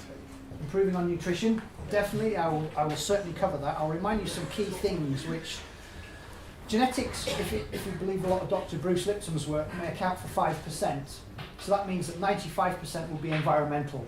Well, part of the environment is, in my opinion, is about making smarter lifestyle choices. Okay, brilliant. What else are you? Secrets. Sorry? Secrets. Secrets. Okay. Well, if you do, again, go to my YouTube channel, Natural News. I don't hold back, I just share in the moment. But I do invite people on that journey to find out if there's some truth in what I'm sharing. Okay, it might be some of it's my truth, or a lot of it's my truth. Okay, okay, secrets. Quite little gems. Anything with a shelf life does not have a self life. Think about it. You've got between 50 and 100 trillion cells in your body. They've all got a shopping list. You've got between 23 and 25,000 genes. They all communicate together. So if you don't give them what they want, what's likely to happen? You're obviously going to get, here's health, there's dis, ease. The body's not at ease. You get inflammation, signs and symptoms, then you get the disease. So if you start listening to your body, and I'll invite you on a form of kinesiology. Kinesiology is it? Kinesiology is studying how the body moves, but there's a simple form of kinesiology. I'll do it now, so I don't need to remember it. If you are not sure if a food suits you, serves you, your body wants, your cells want, then sit down for 5 minutes and do nothing. Just take your pulse rate. Now notice I'm using my radial, not my carotid. If you put too much pressure on the carotid, the bar is